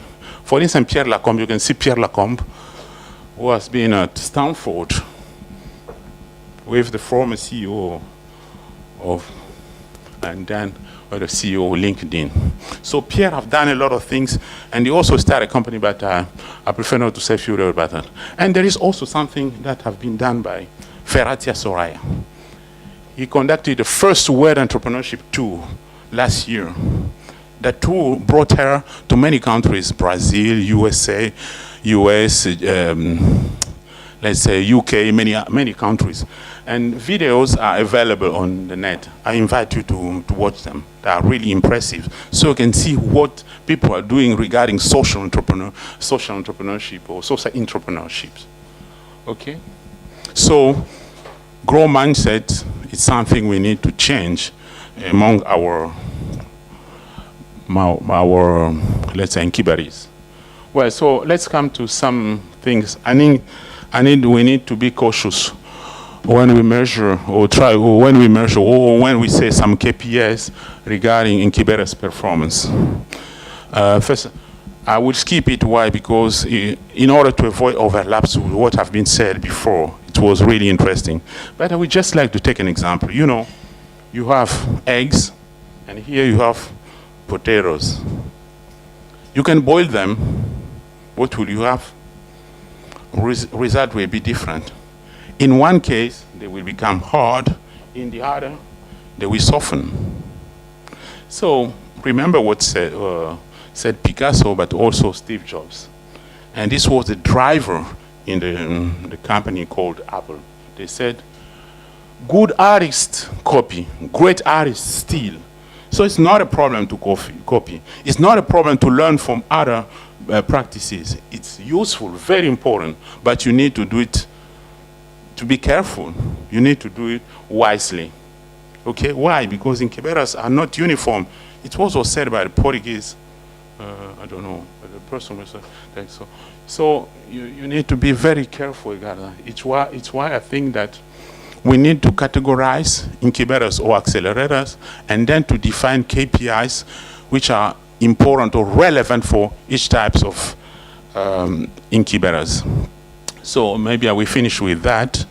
So we need to categorize incubators in order not to compare apples to oranges, but apple to apples. You know, For instance, not all incubators will have the same mission or objective. So when we compare them, you need to pay attention. Otherwise, we will create frustration, undue frustration. So this is one lesson. Let's try to avoid generalization.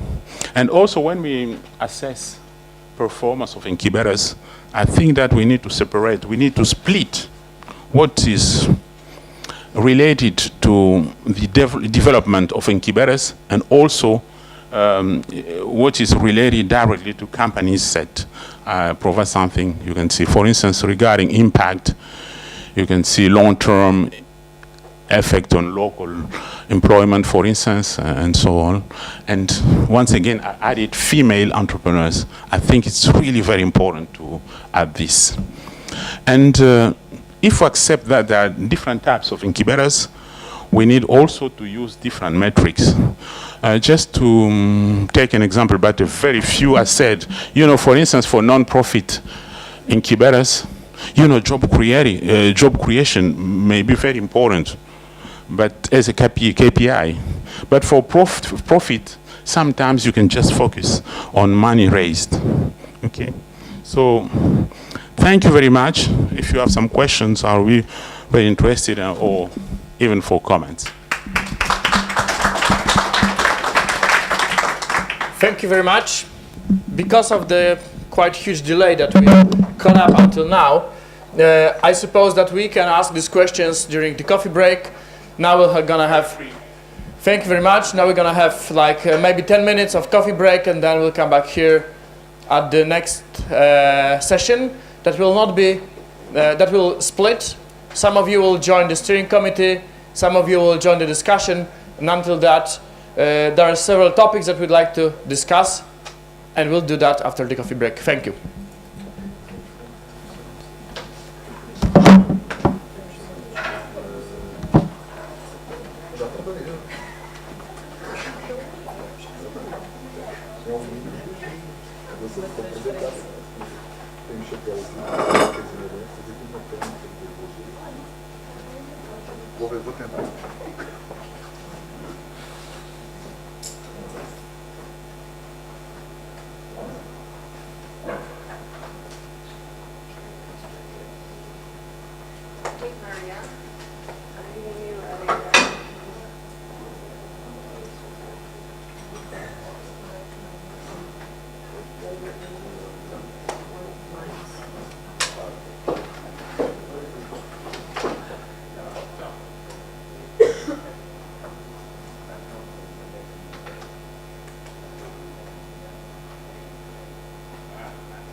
No, but I mean this week.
and everything, cookies, everything that you can grab and come here.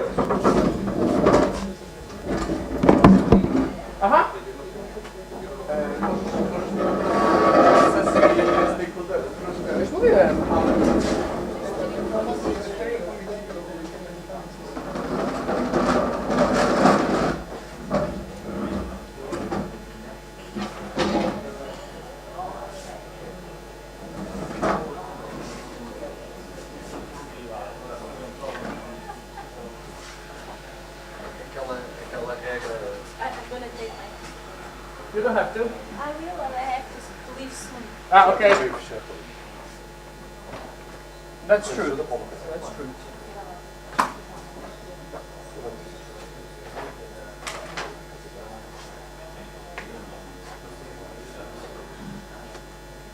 I take the opportunity to say goodbye. Thank you for everything. I'm Thanks sorry very much. that I have to leave. But It's it was okay. a pleasure.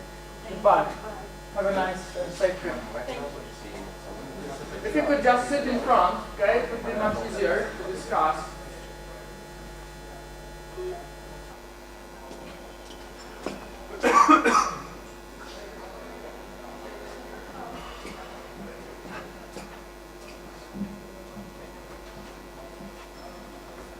Everything fine today? Yeah, fine. Todo bien? Todo bien, todo bien.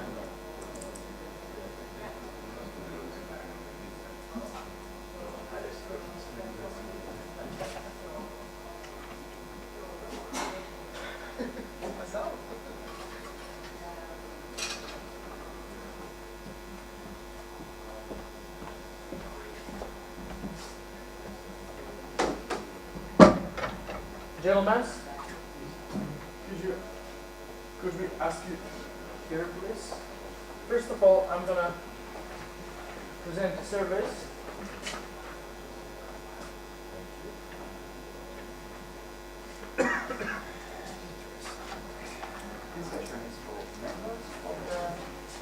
This is for the stakeholders, the members of the steering committee. So That's fine.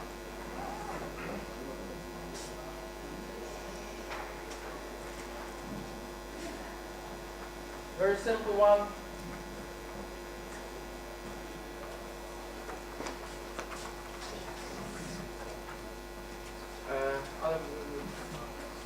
Yeah, just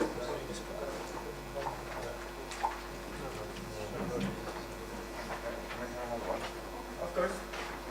Okay, so we'll make them come back.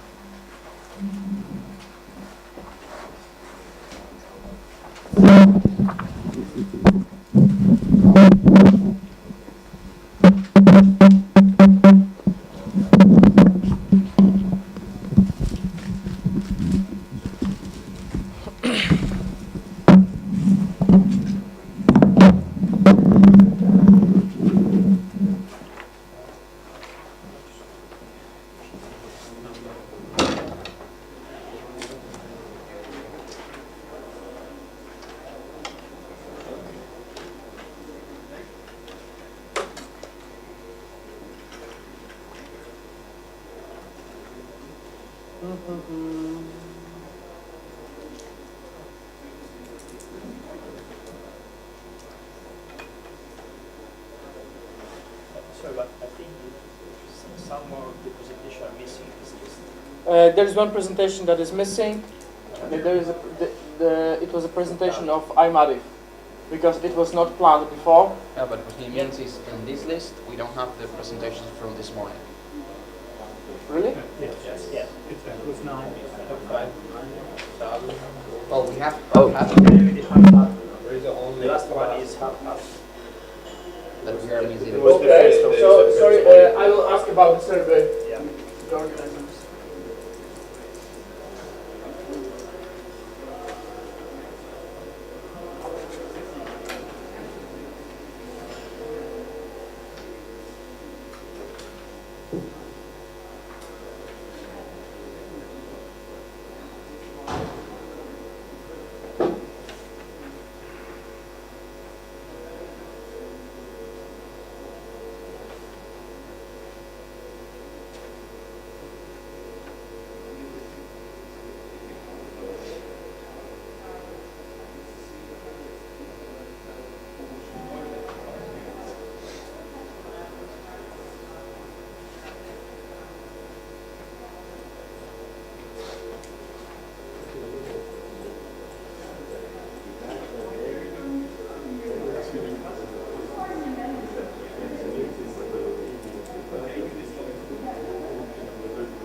now I know everything. This list doesn't contain presentations that was not sent before in the on the form of the good practices. Okay. Because some of the presenters have sent the presentation on the specified form, and some of them not. Okay. So here you've got the list only of the. No, you can't. You can't. Of course, you can do everything, but it's not recommended. Our own risk. Yes. Join us please in the first row, okay? Because it will be a rather discussion or presentation. You can choose yours.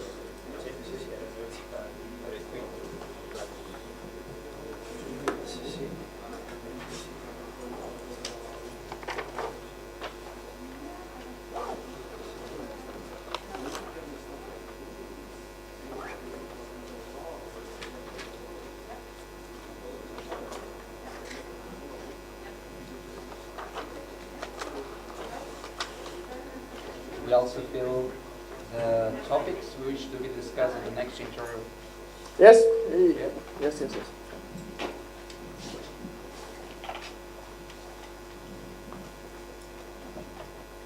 Let's make a circle, okay? Because it would be much easier.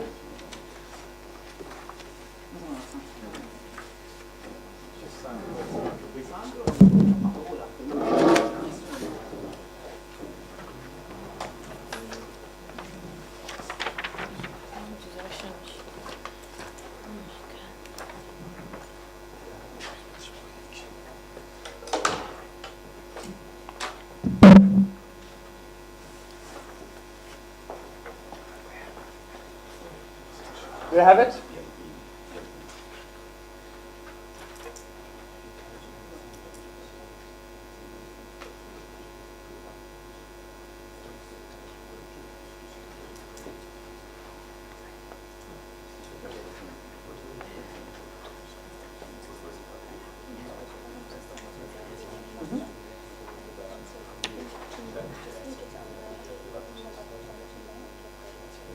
Okay.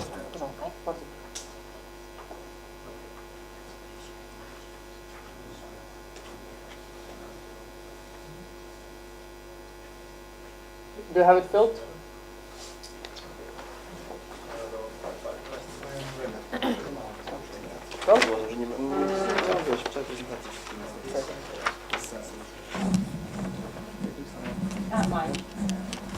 Thank you.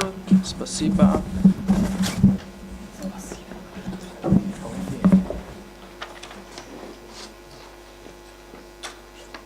So once we have it filled, or already filled, we were asked to use microphones even though we can hear each other very well. Because we are recording. So we are recorded and not only recorded but also transmitted online, so we can watch ourselves online. It may be funny. We are after two sessions, after two days and 3 sessions of presentations that are that were focused mostly on the indicators and the metrics and the figures and the measuring the effectiveness of incubators, on accelerators, and so on and so on. And I've got some reflections, some thoughts after that, and probably you all already and also have your own. So this is the time to discuss our feelings, our impressions, and to note the most important facts that we have learned from these presentations. And to start the discussion, I'd like to ask you mostly about the thing that was mentioned only once, as far as I remember, and the fact is not what to measure, because in my opinion, most of the factors, most of the indicators were very similar. And they were they repeated several times. These factors were money collected during the seed rounds, VC rounds, survival rate, HR indicators like workplaces created, satisfaction rate, which is rather, this is not connected with numbers, but with feelings and so on. And these indicators and factors are very similar in each presentations. But what is really interesting for me, and this is what I started the presentation the day before, is that in my organization we're unable to present and to prepare any specific way of measuring the impact and measuring the metrics, because we lacked resources. And for me, and this is maybe the good question for now, is how to measure if you don't have resources, or how to optimize the way that we measure the indicators and the factors, because maybe it's not very easy in many organizations.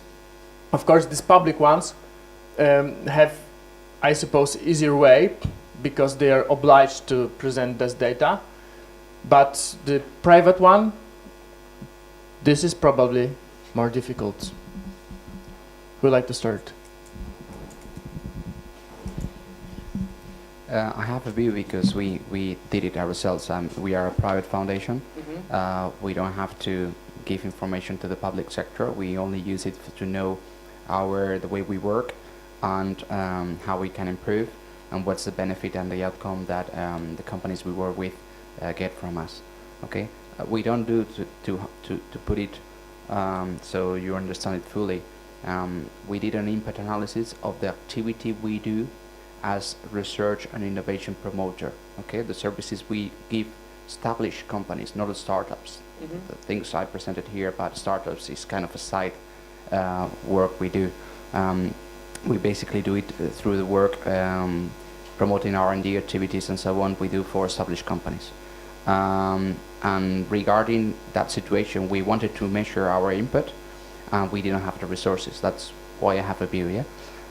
What we did at the time was to develop through, in this case, a consultancy firm model that was not only easy to measure, but it was also easy to implement. Okay, so two ideas there. One is to get help from others that are more used to doing these sort of issues.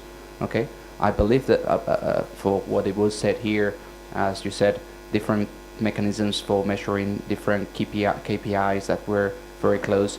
It should not be very difficult to create a methodology that could be applied to all different incubators, accelerators. But the other key idea was something that was simple to measure and something that it can be, what we did in our case was we are supporting projects, we know a lot of information about the projects. And I guess for startups it's about the same. You know how much investment they have raised, you know how many people they are working on. So a lot of those things you can get them by yourselves. And those are mostly related to data, KPIs, okay? So something you can measure objectively. But there is an important issue that I was also mentioned here, actually this morning, I can't remember by who, is about quality KPIs, okay? And the way we did it was through a survey to our member companies, or to the projects. Okay, something that is simple to do, it can be done electronically. Obviously you rely on responses by your supported startups, but we are assuming they are very engaged with you. That's the same as you are engaged with them. So it should be not difficult to get a high percentage of responses. And it gives a lot of very, very important information. The key issue for me there is we have been doing this since 2008, so we haven't been doing it for 10 years. For me, the key issue is you have to really think forward. You really need to think what KPIs you want to measure now and in the future. Because once you start to get data and you put it on a spreadsheet, that what we did was develop a spreadsheet. You just fill in the data that comes straight from the survey and all the information comes out. Yeah, graphics, percentages and so on. The key thing is that if you want to change something in the middle of that process, you lose all the data you had before. Okay, so you really have to have a clear view about what you want to measure and what KPIs and how you are going to implement them. Otherwise, you are starting again every now and then, which is not that good. Other comments? So you said that it is very difficult to predict the KPIs because while you changes it, the data is useless. Well, what I mean is that, let's say, for example, you are measuring investment, okay? How much investment a startup has got. And a few years later, you decide, well, I also want to know how much grants they have received from the public sector across Europe or regional, local government and so on. If you did not have that KPI at the beginning, then you cannot compare it in the future because you have less responses. Okay, and also it was very important for us to measure the input per project. In this case, I'm assuming you would like to know what is the input per startup. So if you have some data, and in our case we created some, I don't know how you call it in English, but like a spider diagrams, okay? That some of those were showed the other day. So you have a very clear view about what's happening with that startup, okay? So if you are missing some axis on that analysis, you are missing a lot of information, and then you cannot compare one with the other. So if you are doing it by batches and you change the KPIs every batch because you are improving the methodology and you are improving what you are saying, you have to realize that you probably cannot compare phase 1 with phase 2 or batch 1 with batch 2. Okay, so I know it's for us it was the most difficult. It was not about creating the methodology, it was not about having the resources. We are a small organization, now we are 30 people, but at the time maybe we're like 15, and obviously very few people could dedicate part of their time to this. So I was saying, it's not the methodology, it's not about the resources, it's about thinking forward and knowing really what you want to measure in the future. If you do that, I think the other caveats are easy to overcome. With this factor that you measured, what was the result of this measurement? You used this data to promote your organization, to persuade other startups to join you, or rather to improve the process of support? We use it extensively. The thing is that we started to use it for one purpose, but then we realized it was useful for many things. For example, in our case, we get both quantitative analysis and qualitative analysis. In the quantitative analysis, for example, we measure how much money we give, because now we are talking about the activity we do funding research and development projects. Okay, so it's different to the startup situation. But as an example, as we provide funds to those projects, we wanted to know how much GDP was created, in this case in the south of Spain, by the activity that those projects were carrying out. Okay? In order to do that, what we were doing is because we are funding the projects, they have to justify to us all the expenses on the project. We have all the economic data about that project. So we could run through that, what is called the input-output tables, which are available all across Europe, all about OECD countries, okay? That tells you if you put €1 on, let's say, the meat industry, how much GDP that creates through multiplier factors, okay? So we did that, and we had a clear view of that for each euro we were funding, it was created by 1.5 euros of GDP in the south of Spain. That's a very powerful measurement, because first of all, we didn't realize that that was a kind of measure that was not available anywhere. Okay, if you look for studies about GDP creation of R&D activities, you can't find that. There is no data for that. So we are one of the few that have some data that you can trust and give some information about that. But sorry to interrupt. Yeah. And you calculate this on the future income of the company? Future profits generated? No, in this case it was created by the expenses they were carrying out to develop the R&D project. Okay? As I was saying, it's a different method. Obviously, it would be a very different methodology in the startup case than what we are talking about. Yeah. Another one, for example, was jobs created, but also jobs maintained, and also through the input-output tables you can know how much jobs undoubtedly you have maintained. So there are three different aspects to the same KPI.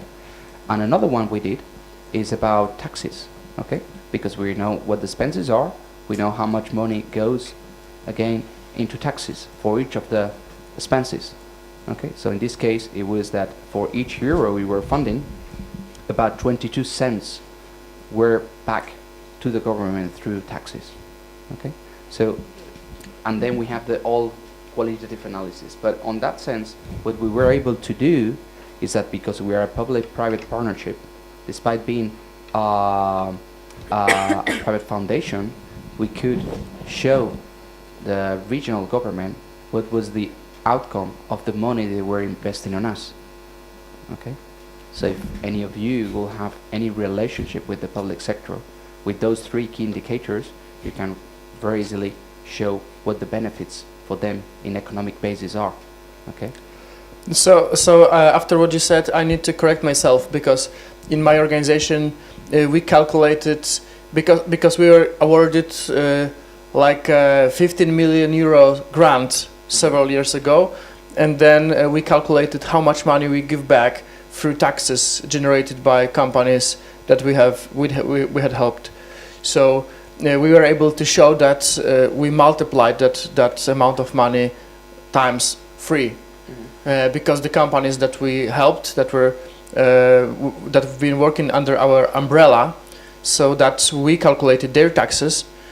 So we had the number very specifically, precisely specified. So we were able to show that once the government invested 15 million euros in our organization, we gave back much more to the society. The only thing that with taxes is a little tricky, because taxes you cannot compare with others. Okay, the public sector, what should reply to you is that's fine. Okay, you multiply the money I gave you by whatever X. Okay, but what would happen if those 15 million euros I would have put them somewhere else? Okay, and if you do the GDP analysis, then you have the multiplier factors. So you know whether your multiplier factor, in our case 1.5, is above or below other economical activities. So then you can compare taxes.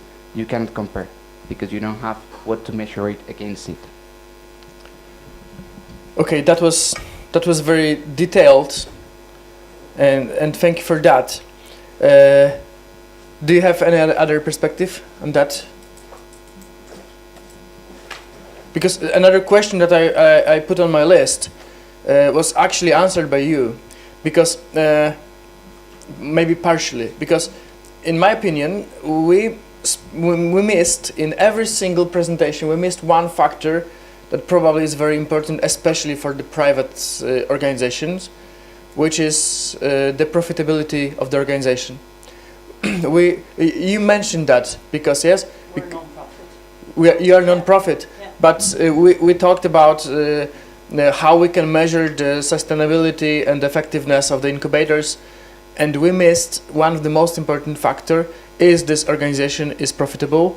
Is it sustainable? Of course, it can mix two ways of financing, public and private one. But is this organization sustainable with the and is it profitable? In my opinion, this is one of the most important factors considering the private organizations, because if we have a lot of satisfied residences, a lot of R&Ds, develop technologies and so on, but we are not sustainable, we are not profitable, the private organization will die anyway.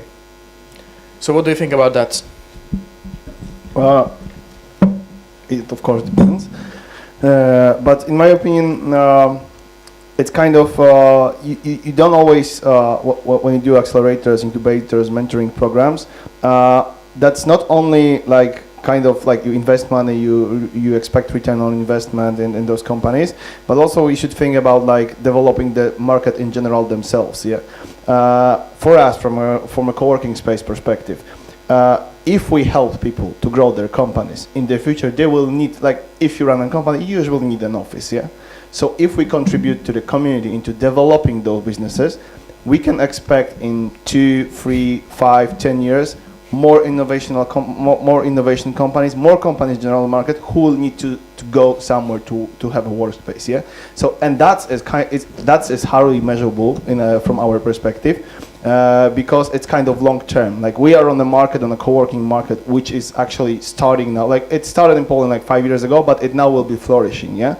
And we are, for example, what I talked today about, it's our try to start measuring of like how our kind of pro bono Meister activities for a community will result in the future, yeah? So we are gathering those numbers right now, but from our perspective, it's hard now to predict what's gonna happen in the future. So our business is somewhere else, for example, but thinking about contributing, doing all these activities, we also have to think how can we measure those things which will be going with growing and maturing of the market, yeah?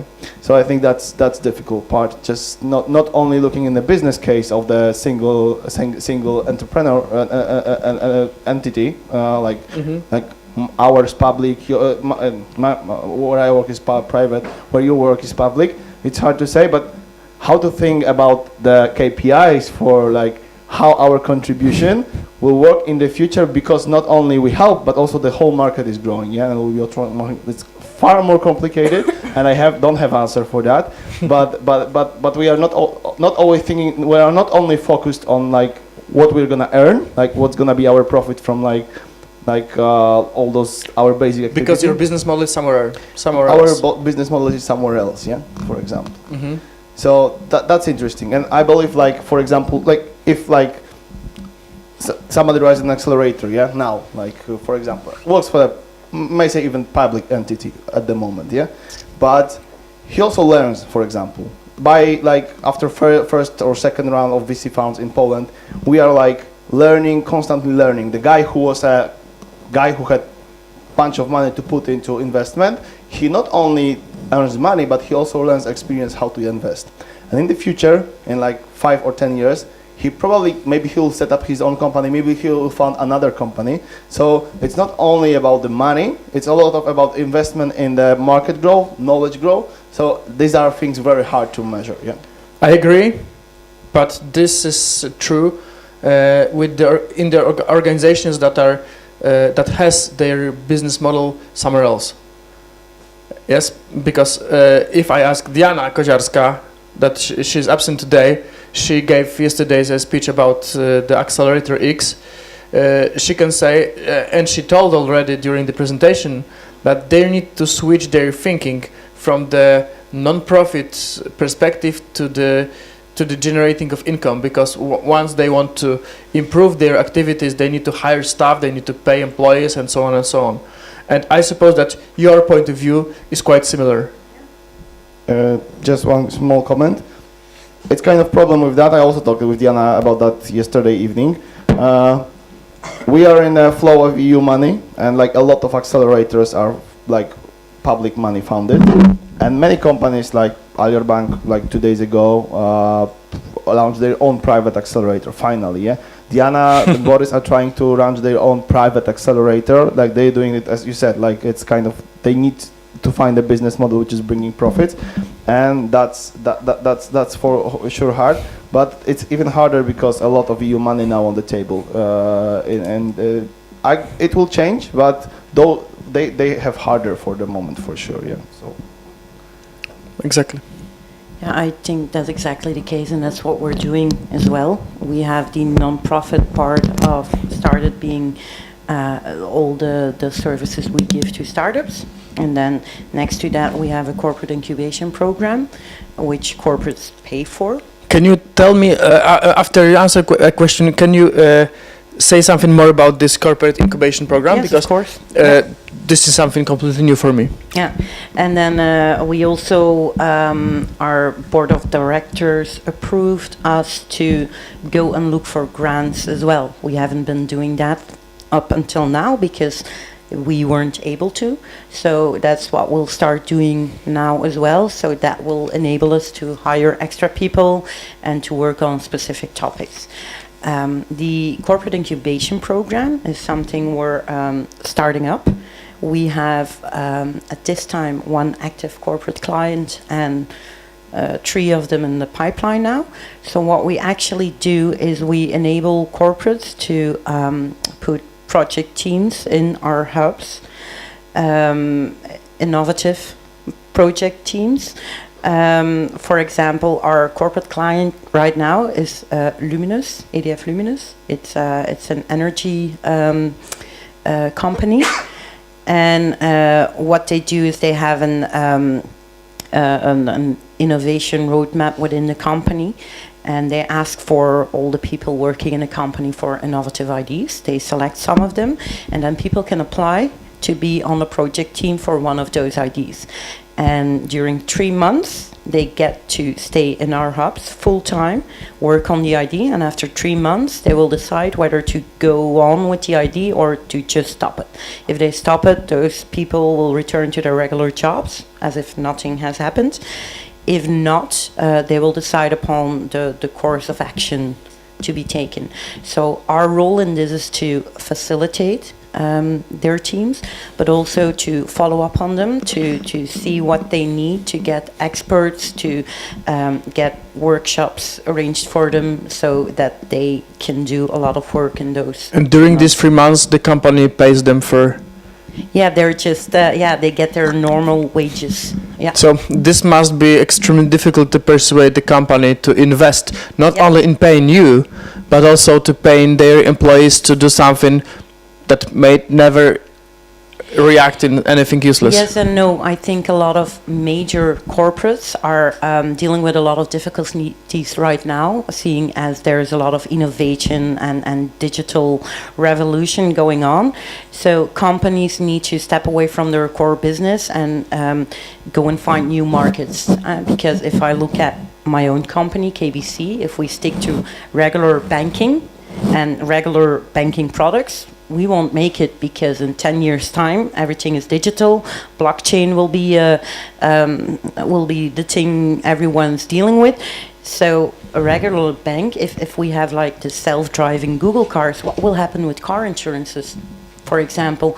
So you need to broaden your vision, and that's what a lot of large companies are doing right now, to investigate new markets, innovative markets, whether to implement them in their current corporate or to set up some different small businesses. And we can feel that a lot of large companies that are based in Belgium do feel the need to act upon that. I have a short question to you. Yeah. I have a discussion ongoing, like, with many people, like, it's very risky for big clients, corporations, that they may lose the money. So, and it's kind of promise of innovation. It will go and will fail. Like, the most difficult thing about such a program is actually setting KPIs, because corporations believe there's gonna be some innovation, but then at the end of the day, you need to measure that. Yes, we're gonna probably lose 90% of like money, but like invested, but from those 10% we invested, something will flourish. Yeah. So like, what's your experience with setting KPIs for such and programs for corporations, for example? Yeah. Yeah, we don't have real experience with it, because it's the corporate itself that sets the KPIs for the project teams. We don't interfere with that. They have, I've explained, we have the boardroom and things like that. They have their own boardrooms, and they have their own board of advisors that deal with the content of the startup. The only thing we do is train them, enable them, follow up on them, and make sure that they have something to say at their own boardroom. But we don't get a say in how they're going to deal with the project. So you're just organizing the process, but not. Yeah, because basically what they're doing is setting up a startup. The only thing they don't have to think about in the beginning is how to get it funded, but instead they do have to think about how can I convince my major company, my major corporate, of doing something completely out of the box, which is just as difficult as finding the funding right now. So how do we sell it to corporates is, well, there's innovation, but also we're changing the mindset of the corporate. We're changing the corporate into being an innovative company, and that's what we've been doing within KBC, our biggest sponsor as well. We're changing KBC's mindset, because in the beginning, when we started at 2014, the first startups that went to KBC to get a loan or to get funded, KBC said, no, it's much too dangerous, this is risk capital, no, that's not for us. And then yeah, you kept on dealing with it, and then they started in an internal project called innovation banking. So those people are trained to know about all the ways how to fund the startup, the grants you can get, the VCs, the business angels, and so on.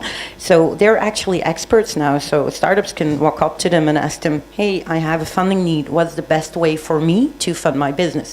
KBC can decide to participate or not, but it's a large step, and it's changing the culture within KBC. It's opening up their eyes for the future. And that's what we're doing with the other corporates as well. We're the innovative partner for the corporates, so they can get the innovation within the major corporate, which is like a tank you're trying to make go into a different direction, and it takes time. So what's for you as this organizer, the simplest KPI for you as an organizer of the process? What's your measure of success here? The simplest one. The simplest one is, the cost effectiveness. Yeah, we need to earn some money with it. That's very important. Yeah. Regarding that, you said it's a non-profit organization, but I don't believe there is any non-profit organization as such. Okay. Yeah. Obviously, KBC, which is behind you, is putting some money, and maybe at the beginning is thinking it's a non-profit, but a non-profit organization run by a corporate never lasts. Okay, very. We're not run by KBC. No, I know what you mean. But what I'm trying to say is that obviously it could be a non-profit, but it has to be a benefit. At least it cannot be a non-benefit one. Yep. And that's what we are talking about: creating KPIs that show the promoter, in this case the sponsor, that that's something we're worth it for them. Yeah. Okay. It's true what you said. I mean, now is corporate programs are like mushrooms appearing all over the world. Obviously, mixing entrepreneurship, open innovation, renovating their business, having a contact, especially with banks, with the future customers they might have.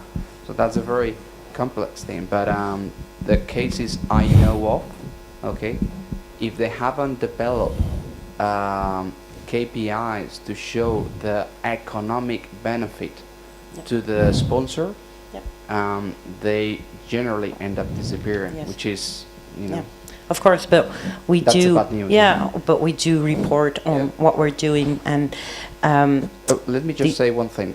I've also known of another, and sometimes it's very open case here, which is a good news, is that sometimes those programs are run by high executive members of the companies, and those tend to change quite a lot. So because they change, it could happen that the new one doesn't know what it's all about and cuts it, okay? But sometimes they don't know what it's all about and they live it. So that's the good news sometimes, that is there, it's running, it's working, and no one knows why, no one knows who sets it, but it looks cool and it's good brand image, so we keep it. No KPIs needed, exactly. Yeah, but that's a bit the case right now. So there's like this one director board of KBC who's totally into startup and will protect it with his life. But we do know that it's a dangerous situation, and that's why we're building the corporate innovation track, just to get some revenue, so we can be sustainable. Because if KBC decides tomorrow to cut the program, then there's no program anymore. So in the beginning, we needed to actively build our community and seek out the startups and just make sure that everyone knows us. And now it's time to indeed set different KPIs right now, more business-like KPIs, and make sure that we grow into sustainable business.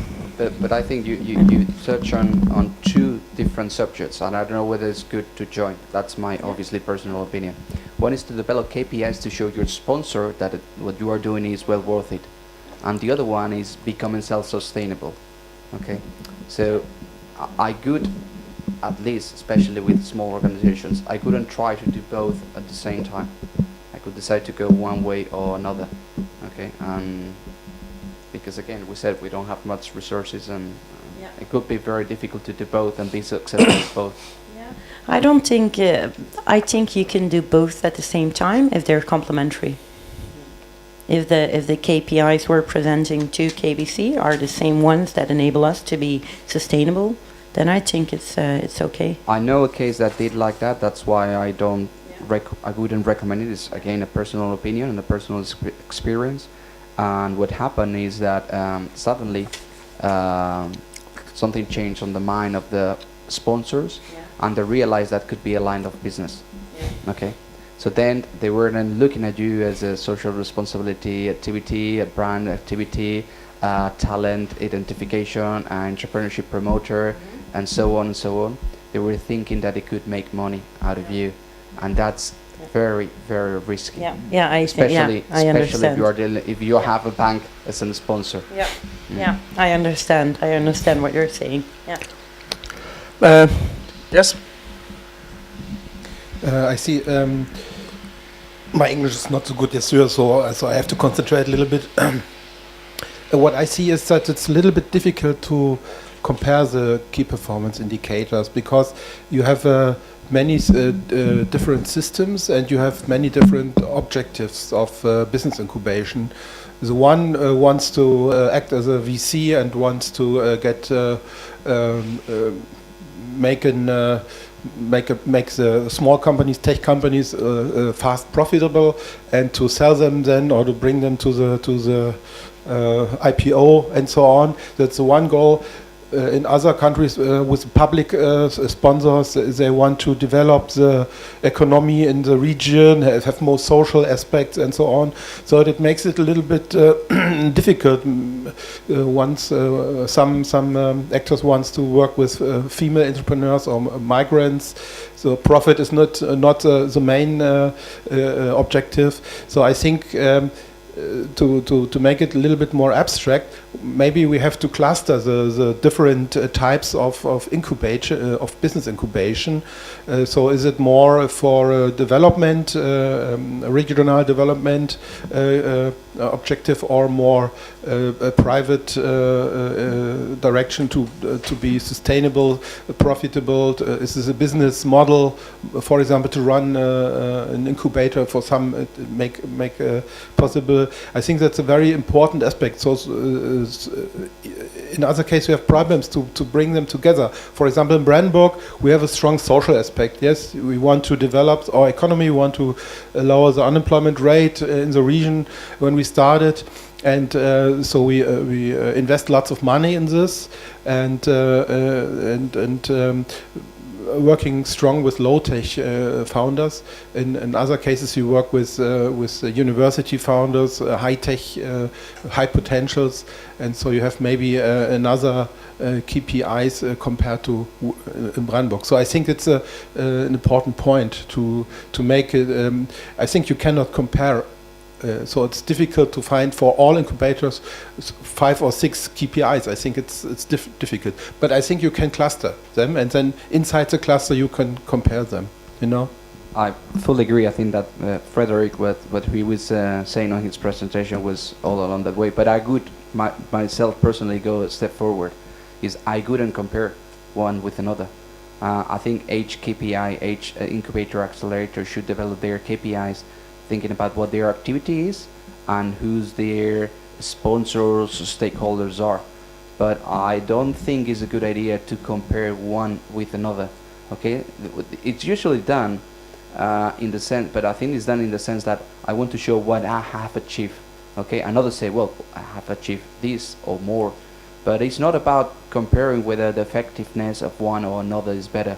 I think it's about what that activity itself has done and whether it's profitable or beneficial enough. But comparing. Finding your USP as well. Sorry. Isn't it about finding your USP as well? Where? How can you know what's making you unique? No, I mean, compared to others? I think so, but sometimes when you do these exercises, is when you realize who are you working with, what's your goals, what are your objectives, because sometimes it seems it's not clear to you. So doing that exercise allows you to have that a clear view. But as I was saying, my point of view is that comparing one with another, for me, it will always be comparing apples with oranges. I don't think there are apples and oranges in this thing. You could try to compare with very major indicators to show some perspectives, but then that doesn't mean it can be replicated, that doesn't mean it runs better, that doesn't mean it should be funded more than another, because you touch on an important point. When you touch self-employment, it's absolutely different self-employment from fast-growing startups. And you might have the same KPIs and you might have the same support, but your activity is so different that even if you could compare them, it's not worth it. So I add something to the discussion. I work in a small incubator, mostly public funded. So I am very near to his vision. What I think and I found interesting what you said about that the founders maybe forget of what they have done and not give aims, objectives to the structure. Because I find in a similar situation. So our major stakeholder is the municipality of the city where the incubator is, but we didn't have any indication of what results we have to succeed. So I find very interesting that instead you have your KPIs given by your property. No, we made them ourselves. Okay. Yeah. But I think it is a way interesting in involving the property in the management of the incubator to define KPIs in collaboration. So to find what you want from me, and I say what I can do for succeed your interest. Now that you touch on that, in Spain we have a foundation dedicated to innovation. It's called COTEC. Maybe you know it. It's quite big. It also has links with Italy, Europe. So COTEC developed a very simple methodology. It's called ROIPE, Research on Investment PE. It would be research on investment for public entrepreneurship. And what allows is any public entity to see, again, with how much taxes you have developed, what's the expenses, and what your outcomes. So I would recommend you specifically to look into that methodology, because it's a very simple one. It's a website. You put your details and it gives you the results, and then on that case you can compare with others, okay, because you are measuring exactly the same thing. The risk is that what you are comparing is not apples with apples, but you get the same indicators. Thank you. To some of the sentences I agree, to some of them I don't, because in my opinion it is very important to be able to persuade startups and other companies to join us, and to that I need to be able to compare my incubator to another one. So I understand this way approach, but I always worked for the private companies, so I need to. So my perspective is rather concentrated not on the social impact and the benefits for the local economy, rather to my perspective is more stick to the incomes, the profitability, and so on. But with the public one, it's. I could add to that then your most difficult task is not about developing your KPIs, because it's about finding the apple you can compare with, because that's when it makes sense. So, but let's switch our perspective to the startup. Startup is not interested in finding a private accelerator, public accelerator. It's interested in finding the best one. What is the goal of the startup? To scale, or to grow, or to get to start, or to finance? So I agree with this. The idea of creating maybe not a cluster, maybe a rather categorization of incubators, because even accelerating programs run by the municipality, they are focused on specific groups. Yes, some programs are designed for wannabes. Some programs are designed for the scale-ups. And this is why I suppose we should find this, as you said, find the apple that I would like to be compared with. And concerning what Piotr said about the public money that are on the Polish market, whoa, a lot of millions euros, huge pile of money that will be given to accelerators, huge, like great millions euros in the near years to create better and better startups, so to enhance the power of Polish economy and so on. And in that case, in specific programs like Poland Prize, this is one of the programs that will be opened just recently, will be open very soon, that is designed to bring the best startups from abroad to Poland to develop them here. And there will be 3 operators. This is the program created by the Polish governmental agency, designed to support the entrepreneurship. And these 3 operators will be compared. And the comparison will be made out of the benefits of the program. So how good startups will end the program. So this is the way that will be compared. Another program will be a scale-up program, which is to foster the cooperation between corporations and startups. And there will be like 10 operators of this program. Then they will be compared. What is the price for the winner? For the winner, in the first case, the prize for the winner is in the Polish prize. There will be awarded a small grant for about 50,000 euro, and then they will be able to present their startups in front of the VC funds. And in the second, rather not VC, but the implementation of the innovation created by the startups into a big organization that can present them, that they can offer distribution channels to the startup. So in Poland we've got a lot of opportunities, and as Piotr said, Diana and a lot of private accelerators, they have 2 options. First of all is to be small and to be very specific, find the niche. And the second one is to be big, but to be big you need to acquire money from the public sector. Without that, you will die.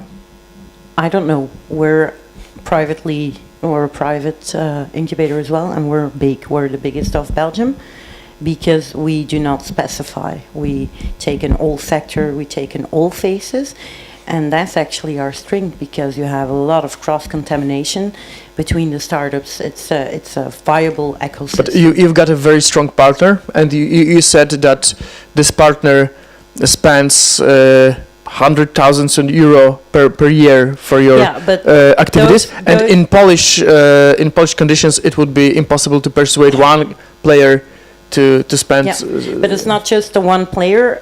It's the money KBC spends on us is going to wages and it's going to housing. Other partners offer housing as well.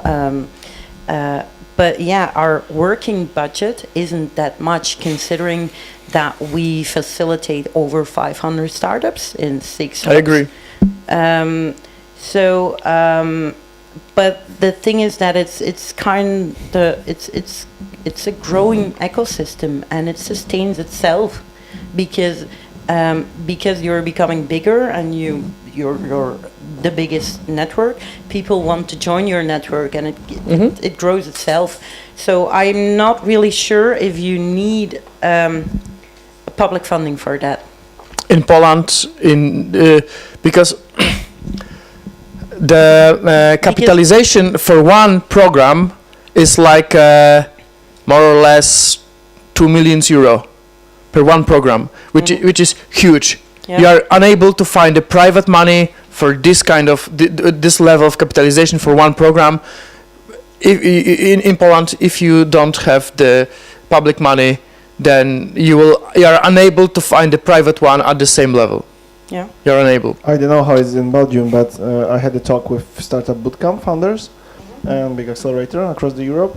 And as for Poland, they respond, I asked why you are not entering Poland? Because your market is not ready yet, because we can raise 4 times, 5 times, 10 times more money for one accelerator outside, like in Germany, in UK. In Poland, we can raise like €500,000. That's maximum upside, and it's even hard, like to. And that's private money then. Yeah, that's hard to find private. Like it's hard to privately found an accelerator in Poland still. And why is that? Is that because the mentality isn't set Yes, to exactly. Because even big companies are not ready to think about making an investment. They are ready to to sponsor small startup events with a small sum of money, but they are not ready to invest their time, not ready to invest their staff and huge money to run a big accelerator. But sorry, because I was asked to ask you several other questions, which are quite important. Would you be interested in participating in an active workshop group aiming to point out specific performance indicators at the next seminar at RAMS? Yes or not? Why not? Okay, I will write down the answer. Why not? Why not? And another question is that I was asked to ask is how you define the success rate of your organization. Success rate. What is if you could choose only one factor, what would be the success rate of your organization? I think it's nearly related to KPI. So what the success rate, if you are successful, then are you successful for your objective, what you are made. And these objectives are different, and the indicators to reach this objective are also different. Yeah. So it's very, very close to the first question. Can I? Of course. For me, it's very simple because being an university incubator, we have some indicators from the minister. For example, the main success rate is measured by how many spin-offs you create every year. I know that it's not the correct way to measure an incubator, but this is our way. So, for example, you are touching a very important point, which I think it was very much related to what he was saying before. You have an indication about what your goal is, so therefore you are able to define your KPIs. For me, it's an indicator for the minister. It's not an indicator for me because how many startups I create one for a year, it's not the indicator of success of my structure. Well, it's one of them. I mean, Yes. then you have a lot more than that can strengthen your value proposition. Okay, but when you were saying before about that sort of competition among different types of, first you were doing what we were saying is you are clustering the types of accelerators, and then you are given what the KPIs are to work on. That's making it easier. For example, the University of Florence from 2010 is scaling up on the classify of the university best business incubator of Italy. In our case, our main indicator is how much funds we are able to get with the startups. Okay, but if I will have to get one as out of the blue, I could consider that the most important is how many startups are still there after a certain number of years, which is survival rate. I mean, that's everything we are doing in Europe now only has sense if the survival rate is high. It doesn't mean they are gonna be unicorns. It doesn't mean whether they are gonna solve the major problems of the world, but it means how many of those initiatives are real companies in the future.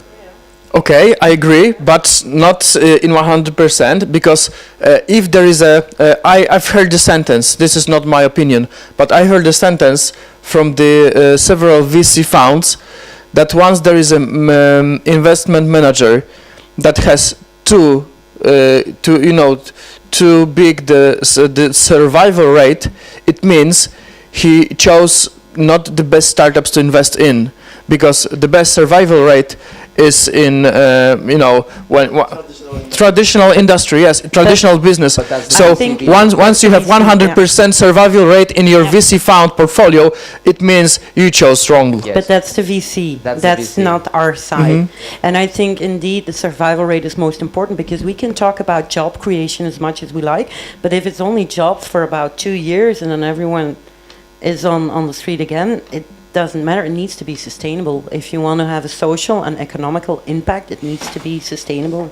And I think survival rate is most important. I've heard that sort of sentence before, and I could agree. I mean, that's the VC view. I mean, the VCs are an important part of the ecosystem, entrepreneurship ecosystem, and they obviously what they want to do is make a lot of money as fast as possible. So they need high-growing companies, and they need scale companies. They need to get them, especially VCs, they need to get them to the next level, which could be even IPOs. So survival rate means absolutely nothing. As far as they get they want to get an exit. For them, the only thing they want to get is an exit. I can provide you with a statistic, because we ran an seed fund in Poland several years ago. We acquired, of course, public money, because this was a mix, public and private one, and we were the biggest seed fund in Poland. We invested in more than 100 startups, and the way of investment was very simple. We gave 100,000 zloty, which is more or less 25,000 euro, very small one, and we acquired 15% of shares. It was not negotiable. We decided not to estimate the value of the startup, and after that it passed, I don't know, maybe 6 years from the first investments, and we now know that more than 30% of them are dead by now. Still quite 30% are yes. 6 years and 70% they were still alive. Yes, they are alive, but more than 40% of those that are alive are not startups. I'm sorry, just a question. What do you prefer? Fail quickly in order to restart, or survival longer by just keeping the head over the water? Yeah, but let me finish the thought, okay?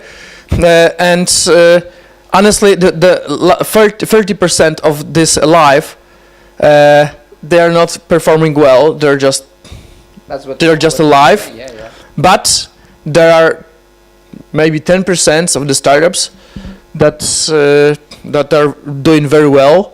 We had some exits, and after these exits, I can say that one startup can pay up to 20 or 30 missed investments before. And we've got, I say we, but I don't work in this organization anymore, but I'm very strongly, connected with my mind. I worked there for 11 years. We had one startup that after sales, after another round of investment, it can pay up to 50 wrong investments. So this is magnificent. Isn't that more or less a lottery you're doing?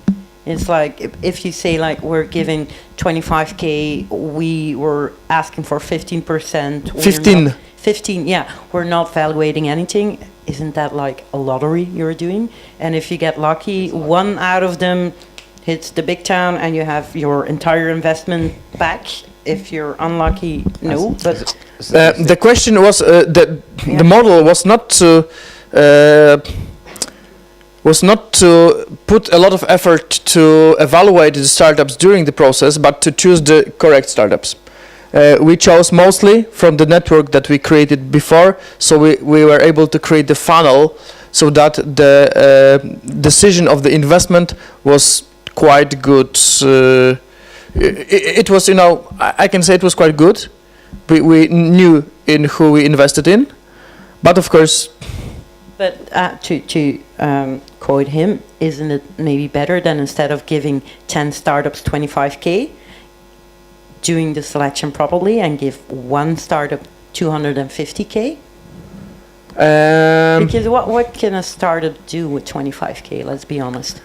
Let's be honest. Of course, it was the first round, and of course, it was not the only our decision. Some of the regulations were forced by the governmental organization that were giving us the money. So, as every public money, there were some advantages and disadvantages. Of course, it would be much easier to operate with 10 companies with much bigger capitalization, but it was not the idea at that moment. After that, we created B-Value, which is the VC fund that invests in like €1 million in startups. So, in this second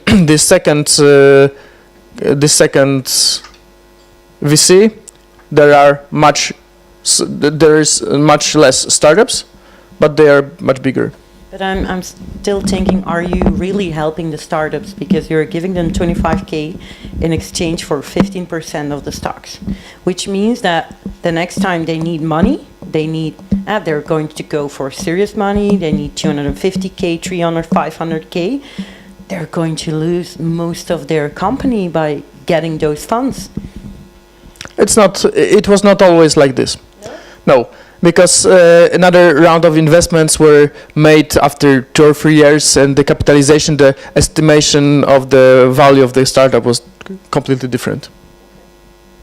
That discussion is always in these sort of areas, and a number of organizations have gone that way. Mm-hmm. But then most of them have gone to phases. Okay, maybe I give you a small amount at the beginning for a small percentage, but then I have the ability to accompany you in the future, which could compensate what you are saying. Yeah. Okay, maybe I give you now 25%, 25,000 euros for 15%, but if you are successful and you have some milestones you achieve, then I will give you maybe 100,000 for another extra. Every single VC invests in rounds. So.